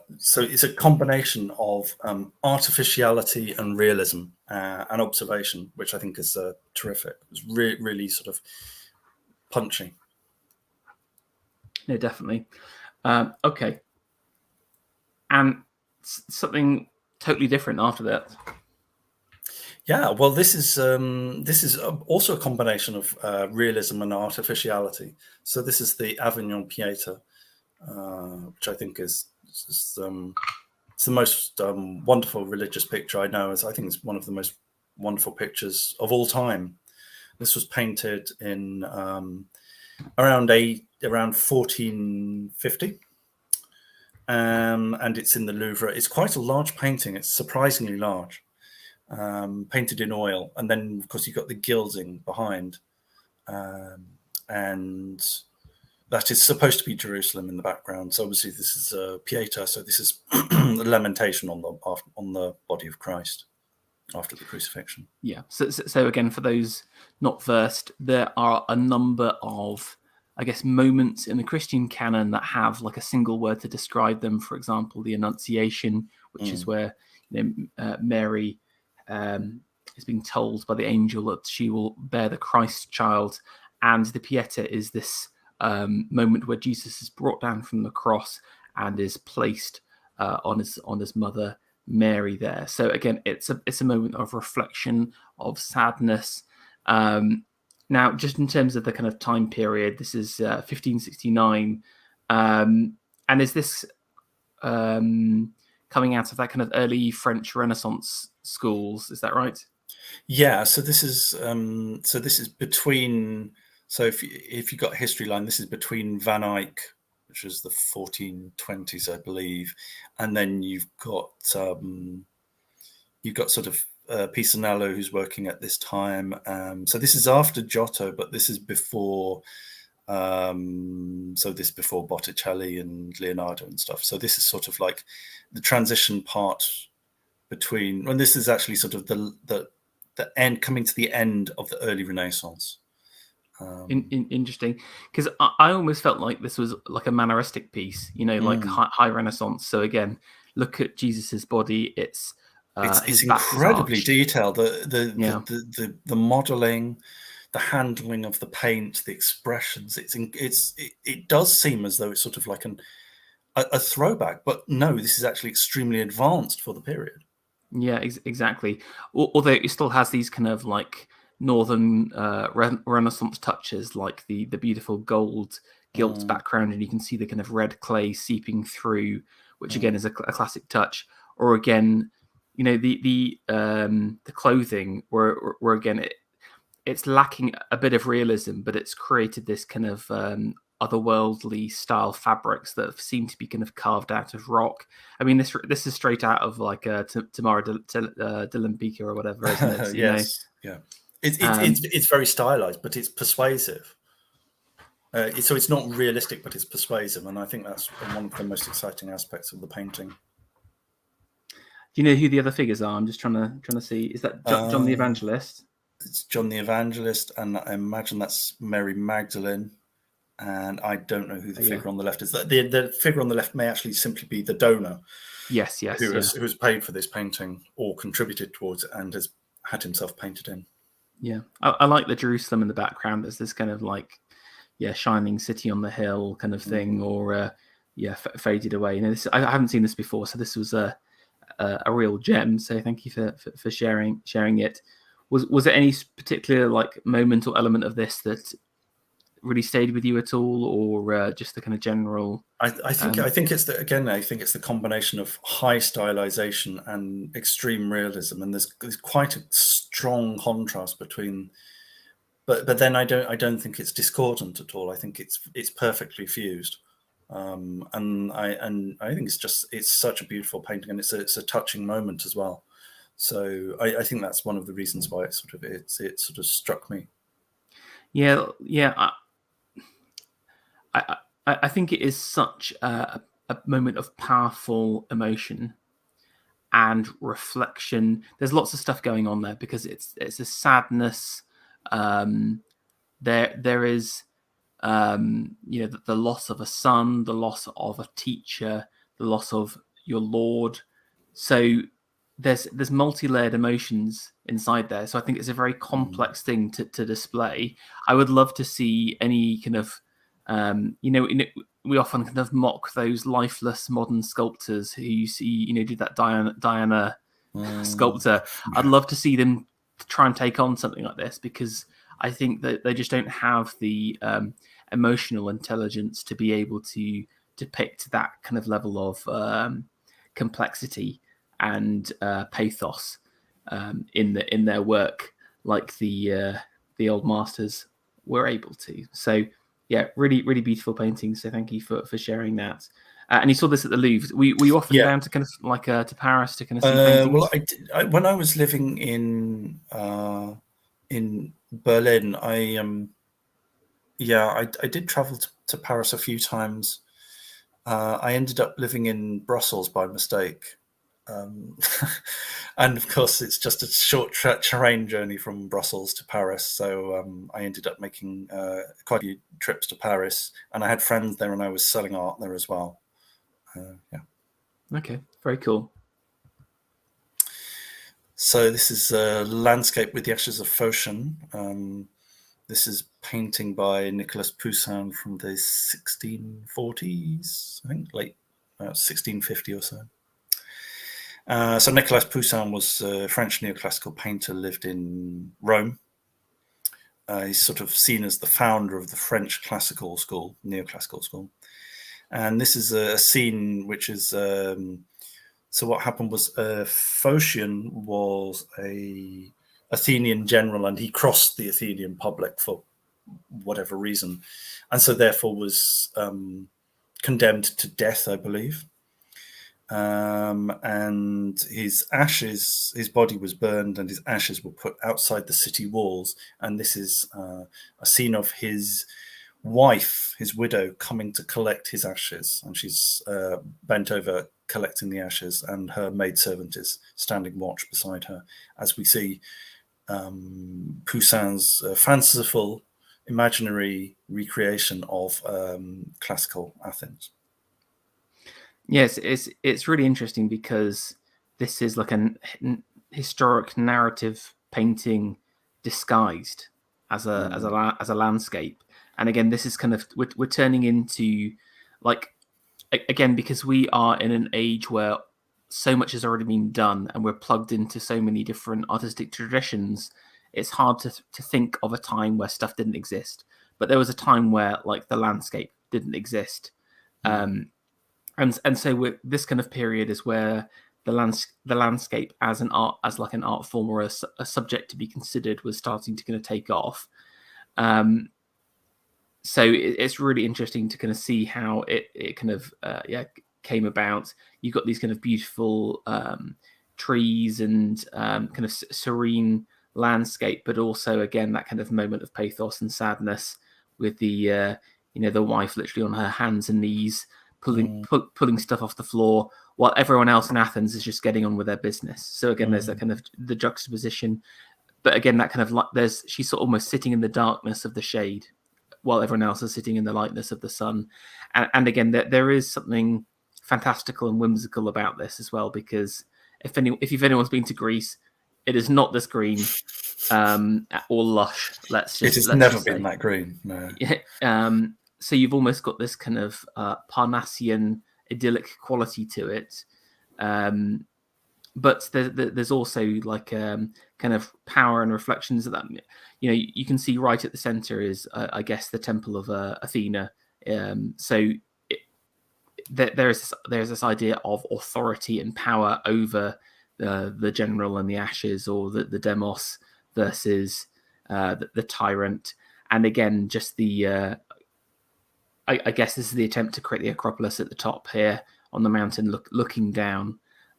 So yeah, very, very interesting painting. I mean, it looks like it's quite loosely done. You can't see much detail on the figures. Is that right? But I mean, he's I know it quite well because it's at the Walker Art Gallery in Liverpool. So this was a painting that I saw a lot, and I made many copies of this when I was at Goldsmiths. So my first year or 2 years were me sort of making copies of this. I was doing etchings and paintings and drawings and stuff, and obviously people were rather puzzled that this was Goldsmiths in the 1990s, home of conceptual art, and here I was copying classical pictures, and that was one of the reasons why, of course, they said, we don't understand what you're doing, you're not being consistent. So I spent a lot of time looking at this and deconstructing it. Tell me one interesting thing you found on the painting that the casual observer would not notice at a first glance. Well, I would just say look at the way everything's in in sort of phases, in sort of planes. It's quite a planar composition, and Poussin was famous for building little models and lighting them so he could get the lighting correct. And this is the sort of thing that he's getting the lighting absolutely perfectly. Although, of course, he's tweaking it a little bit because he's making these models. And I think that you can see that in the way he's sort of designing this, and the way you get these sort of flat bands of the landscape breaking up into these flat bands rather than it's deep, but it's actually quite planar and flat and compressed. Interesting. And again, I wonder whether this is where some of your ruinous architectural veins comes from as well, maybe. I mean, this is very limited, related. Oh, that was a painting that I did. Sorry, it got cut out in the original. It's fine. Yeah, it was just this was a painting that I did in '98, and that's painting of Martin Bormann grinning at what turned out to be his own skull. It's not something you see every day. Very dark, very dark. So this is a painting by Vermeer. Woman reading a letter by a window, relatively early-ish. It's in Dresden, so this is the 1650s. So this is just a little bit after Poussin, but of course it's part of the Dutch Renaissance, the Dutch Golden Age. People may know it now because they've actually uncovered a painting on the back wall. You can see there's like a dark rectangle, and that's now been revealed. I've chosen this version because this is the version I know best. And I love this because of the light and the calmness. It's quite beautifully painted. Yeah, and I guess one of the key things that the kind of Dutch masters were trying to do were to, it's like early realism in some aspects, isn't it? This is like typical bourgeois middle class Dutch houses. They're painting the friends and wives of their patrons. And so this is like a house scene, but he's added in a whole lot of like interesting detail. I mean, this wouldn't be a Dutch painting without some kind of fruit on a plate. Let's be honest here, Yeah. But he's put it on to kind of show off his skills. And again, these kind of beautiful, rich Oriental carpets that have been thrown up on the table haphazardly. Again, just to kind of show off his skills. I mean, painting that alone is exceedingly difficult. Or, for example, the curtains here in like a taffeta silk. You can tell that it's not as shiny as a satin. It's a bit slubby. So you've got this kind of like almost kind of gradiated effect. So you can really tell the kind of fabric that's been used across here. So he's created a whole load of like individual areas to show off his skills. Sorry, again, the window, which is mirroring her face and the person herself. But again, you've got these kind of little moments of light and the different techniques used behind them. But then he's used it as part of his bigger composition. You've got these kind of bold blank areas as well, which the way he paints is to really focus your eye onto a couple of areas. But even in these kind of big spatial areas, I was mentioning about your the wall of the girl. Yes. Again, it's very much related to that. Yeah, lots like just the power of blank space in conjunction with a strong composition can be exceedingly interesting. But yeah, I mean, it's an amazing, beautiful work. So this is Field of Wheat in Arles. No, actually Saint-Rémy. The asylum at Saint-Rémy. So this is the view from Van Gogh's cell window, I believe, of a field of wheat with a wall around it, and you can see the mountains in the background. And the famously strong winds used to summon up dramatic storm clouds, which you can see there. So I found that this is a painting that so I saw I visited Dresden a couple of times, and I saw this in Copenhagen, which is where it is now. And I had a print of this that I just found, like a framed poster that I found secondhand, which I loved very much because it was something that I could just have on my wall. And it's tremendously exciting that you see so much energy in the brushwork. And also you've got the sort of feeling of like tussocked grass or tussocked wheat. And I love that feeling where you get that sort of, you can see it's been blown by the wind. And I love that effect, especially in things like hair or fur or foliage or grass. And so I love this for that reason. And you've got all that liveliness, sort of animal intensity, and it's all been constricted by a wall, of course, very symbolic for Van Gogh in that situation. Yes, interestingly, the wall as the dividing line. You've also got the kind of the wall and then the mountain as well. These kind of blockages of the wind. So you've almost got like a mirror in the center here, where you can feel the wind and the intensity in the wheat, and then in the clouds as well. But in between those, the kind of rock, the solid lands. Now, like I think people quite rightly pull up Van Gogh's ability to use texture and line and curve to evoke energy in his works, but he's also an amazing colorist as well. And I think what people there was a really annoying tweet going around like last year where some random woman who was comparing a Van Gogh painting to one of her works. It was like the same space. It was like a cafe at the front, and they were just kind of dumping on Van Gogh basically, and just saying, "Oh, look, I can paint much more real than his work." But it's not just about the kind of abstract qualities. It's also the color. And just notice this is an interplay between yellow and blue and all of the colors in between. It's such a tight palette where, again, look, the mountains are blue, the sky is blue.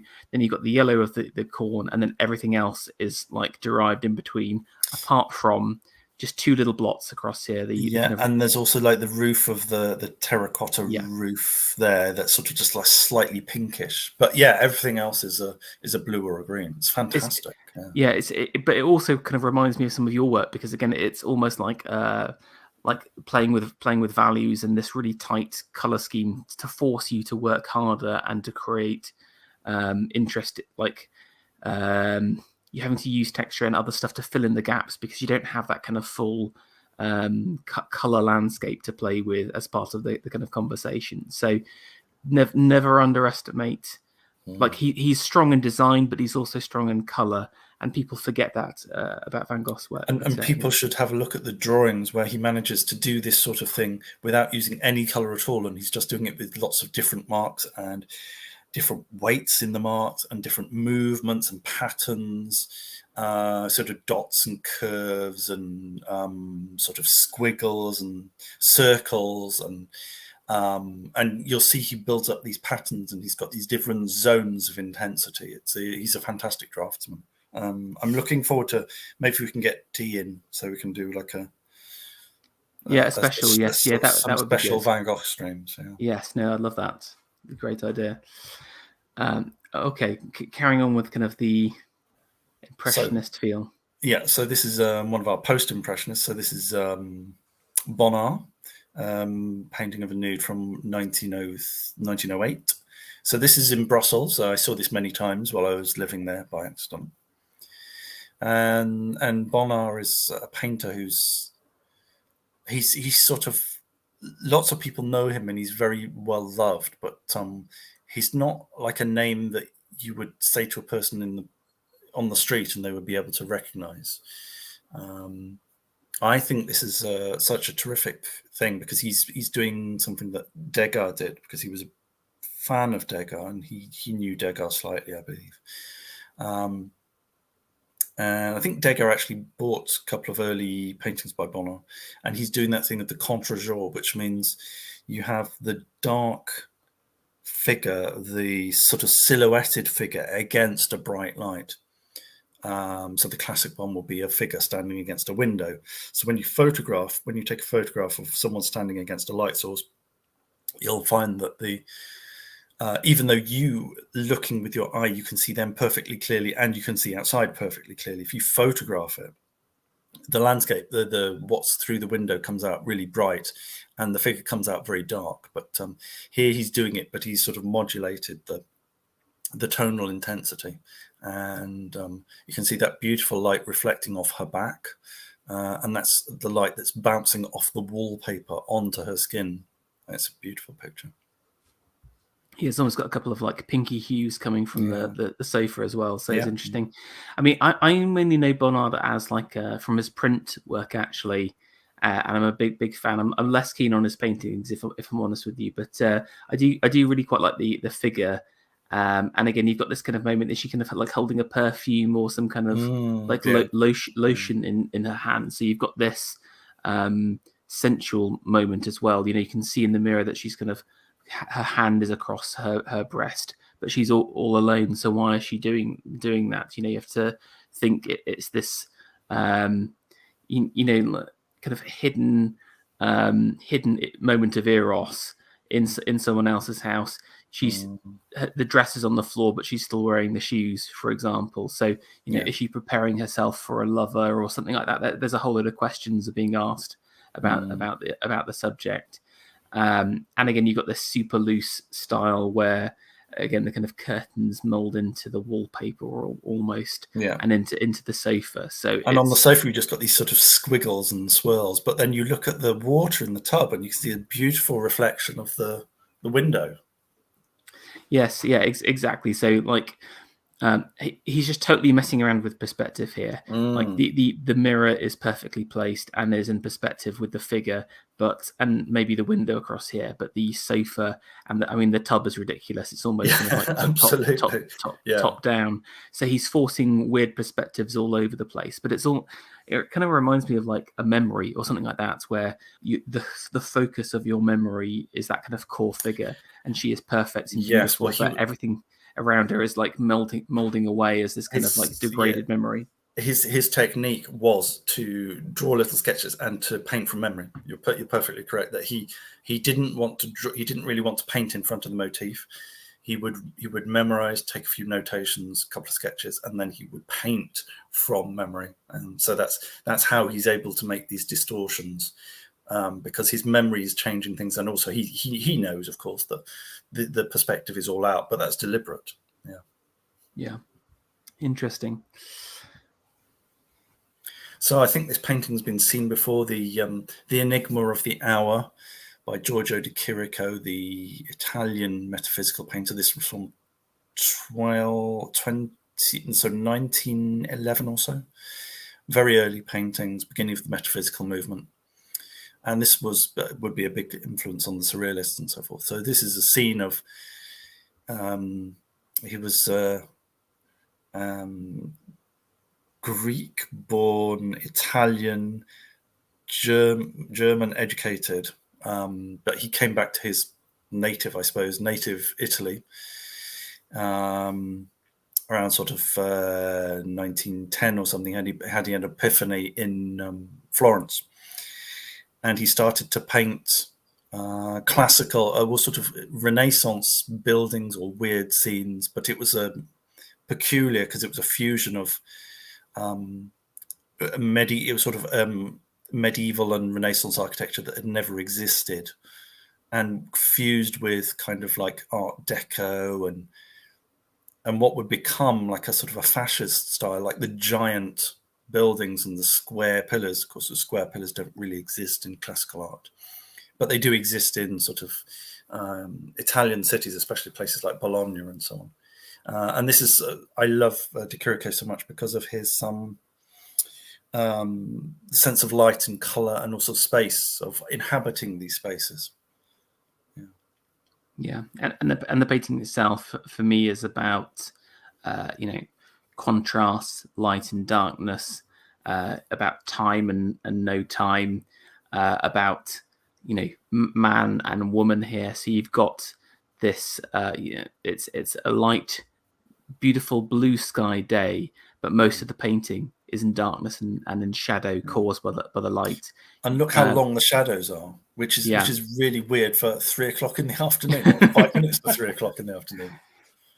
Yeah, interesting. But again, but I think it's this kind of creating this moment of limbo or twilight. That's what this, or it's like a suspension of time itself. And then you've obviously got the kind of two figures, one in a light outfit, literally in the light, one sitting in darkness. You've got, again, contrasting colours, the kind of yellowy hue across here compared to the blue. So contrast there. And then you've got kind of time and meaning. And then you have the pit. I love this ominous pit down here. That's a fountain. Come on. That's a fountain. Oh. You can't really see it, but it does look like a pit. Yeah. It's not a very good reproduction, I'm afraid. You send me higher JPEG. Send me more JPEG, Alexander. I will actually be able to analyze these portraits. I admit it was very hastily grabbed. Yes. Terrible. Anyway, I choose to believe this is a pit. Either way, it's not your like typical fountain, is it? Though let's be honest here. It's not a typical classical fountain. That's not typical classical architecture. So yeah. And then there are all sorts of weird paradoxes now. Yeah, little interesting. Again, it's little interesting moments. The perspective's strange as well because you're straight on, but then you can see the kind of sides all the way across. Yeah. So again, you're transported into this other realm where you should be is you're seeing the pillars as if you're in a position of where she is, but the actual painting is if you're straight in the middle in front of the fountain. So again, there's a strange weirdness to it, and a sense of mystery and time stopping. 5 minutes to 3. What does that mean? The clock may have stopped. That may not be an accurate time. I just thought of that. Yes. Yeah. 3 o'clock. Interesting. And on the moment of time, we will be stopping now as well as we come to an end. So a fitting end. Alex, thank you so much for taking us through your life and also all of those different artworks. Really interesting, and I would have loved to hear even more about what you've been up to. But sadly, we didn't have the time. I mean, the Brussels years. How long was we in Brussels for again? For about a year, on and off. Yeah, I ended up renting flats in 2 different cities, which proved to be slightly more expensive than I was capable of. Oh dear. Yeah. I sort of have a love-hate feeling with Brussels. I think there's certain parts of it where it's one of the most beautiful cities in Europe, but especially today, it's also an absolute dump. It's like one of the worst cities in Europe. So it's got some amazing buildings and one of my favorite buildings in the whole of Europe, Hoffman's Stocklet Palace. Yes. Which is a great building, or again the Palace of Peace is pretty cool. The main kind of palace in the center, but it's just been so Eurofied. It's had the heart taken out of it. It's a very sad place.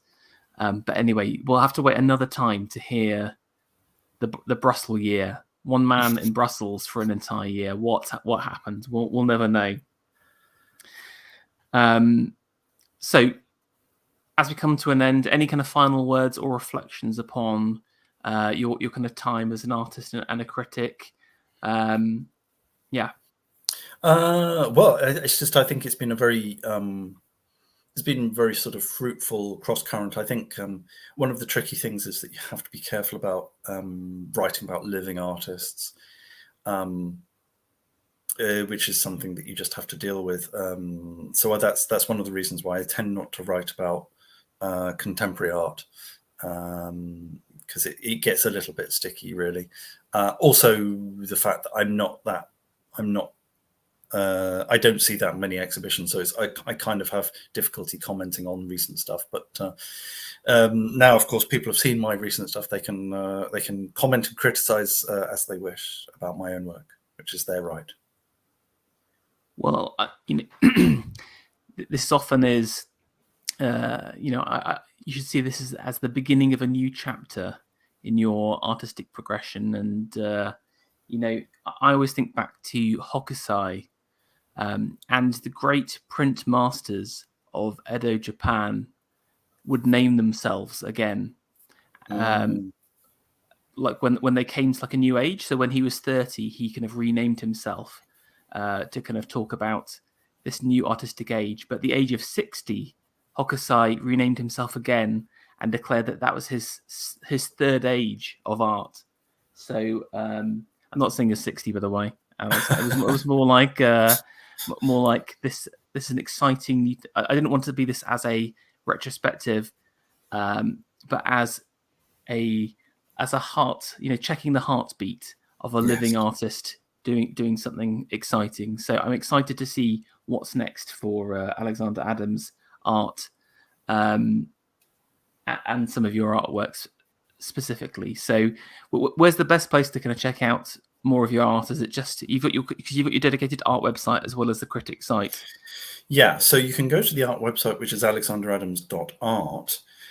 But one of the exciting announcements is that you are now able, or you will be tomorrow, able to buy catalogues of my art, including some of the pictures that you have seen, and including a lot of pictures which have never been shown on the internet before. You'll be able to buy my art catalogues around the world for the first time, because previously they were just available in this country. They will be available on bournebrookmag.com/books. So that's Bournebrook with a U, bournebrookmag.com books/books. So that's where you can buy Sunken Island, which is the book of poetry, which includes me and Panama Hat and others. But you will also be able to buy books of my poetry, including On Dead Mountain, and also coming soon, you'll also be able to buy catalogues of my art, my previous exhibitions. Okay, so hold on. We've got the activist art one. What was the activism? The battle for museums in the era of postmodernism. Okay, so you're attacking on all fronts here. This is the triple threat right now. You've got the critic book, which is that. You've got your poetry book, which is the Sunken Island, which is available on Bournebrook. Sunken Island, and as well the catalogue as well. I mean, this is a busy man. How does he get anything done? But the second announcement is a real exclusive. If you go to private chat, there is a link there to something quite exciting that no one knows about yet. Okay, hold on. I'm booting this up as we speak. You're pre-vetting it. You don't want to show it before you've checked it out. It was more like I have to load it up in the correct browser. Otherwise, you'll dox yourself. That would be exciting. That would be more exciting than my announcement. No, I dox myself on a very regular basis by accident because I'm a fool. So there you are. On the 1st of August, the day before Artivism, ignore that date, Women and Art, a post-feminist view is published on the 1st of August by Academica Press. And again, another great little, is it painting specifically for this one? Yeah, I drew the cover and I drew the illustrations inside. This is probably going to be, this is going to get me into more hot water than anything else. So this is a male critic deciding to write about female artists and feminism. I'm waiting for the Twitter storm. If you're not trending on Twitter, but like a week after this isn't out, I'll be disappointed. Prepare to look to private your account. Look at like barricade yourself against. I may have to scrub my tweets before this goes live. So this is it. So this is something exciting. You can buy this around the world. You can buy this on book selling websites. You can buy this through the publisher's website on the 1st of August. Buy it before they ban it. I love it. Although, you've launched all of this at the same time. You know, we're meant to. There's a cost of living crisis going on, don't you know, Alexander? You know, we have to live. But I know that if it was a choice between, you know, my last pot noodle or buying Women in Art: A Post-Feminist View, I would buy the book and live off the fumes of artistic knowledge. And then you rather could than boil food. it up, and it's probably more nutritious than a pot noodle. So it turns out that I think, in terms of timing, Sunken Island will probably be delivered to people on the 31st of July. Women in Art comes out on the 1st of August. Artivism comes out on the 2nd of August. It's a hat trick. And I didn't plan any of it. I didn't plan any of it. It just turned out to be 3 books by me, published in the space of 3 days. Well, excellent. I mean, it's a monumental feat. This is a great year, for criticism. Please, even if you've got a small amount of cash, just invest. This is like a, you know, how people have Rolexes as investment pieces for their families. You know, you can pass this book down to your children and say you were there on the streams speaking to the maestro himself, Alexander Adams. Thank you very much for all the chat interaction. Have been reading the comments. We haven't responded to very many, but thanks very much for all your comments and all your comments underneath. Much appreciated. Yes, and there is a final announcement from myself as well. For those who don't know, I am a family man. I already have 1 child, and this week, my wife is due to have our 2nd child. So there'll be a slight pause in the channel as I will replace my art criticism and will be taking up the mantle of chief nappy swapper for a few weeks. So for regular listeners, it will be a couple of weeks till we have our next chats, but please do hold on. Please do subscribe, do comment, give your thoughts on some of Alex's work, and please show some support. Any final words before we get out of here? Yeah, so I'd like to say I knew about your own announcement, and I'm very pleased. And, you know, touch wood, I hope that everything goes well, and we're all very pleased for you. And we wish you a good break. And thank you very much for asking me on. Someone asks, are there any signed versions of Women in Art? There could be. Find a way of contacting me, so you can contact me through the website alexanderadams.art and send me a message that way, and we can make arrangements. Very good. Okay. Good night, everyone. Good night.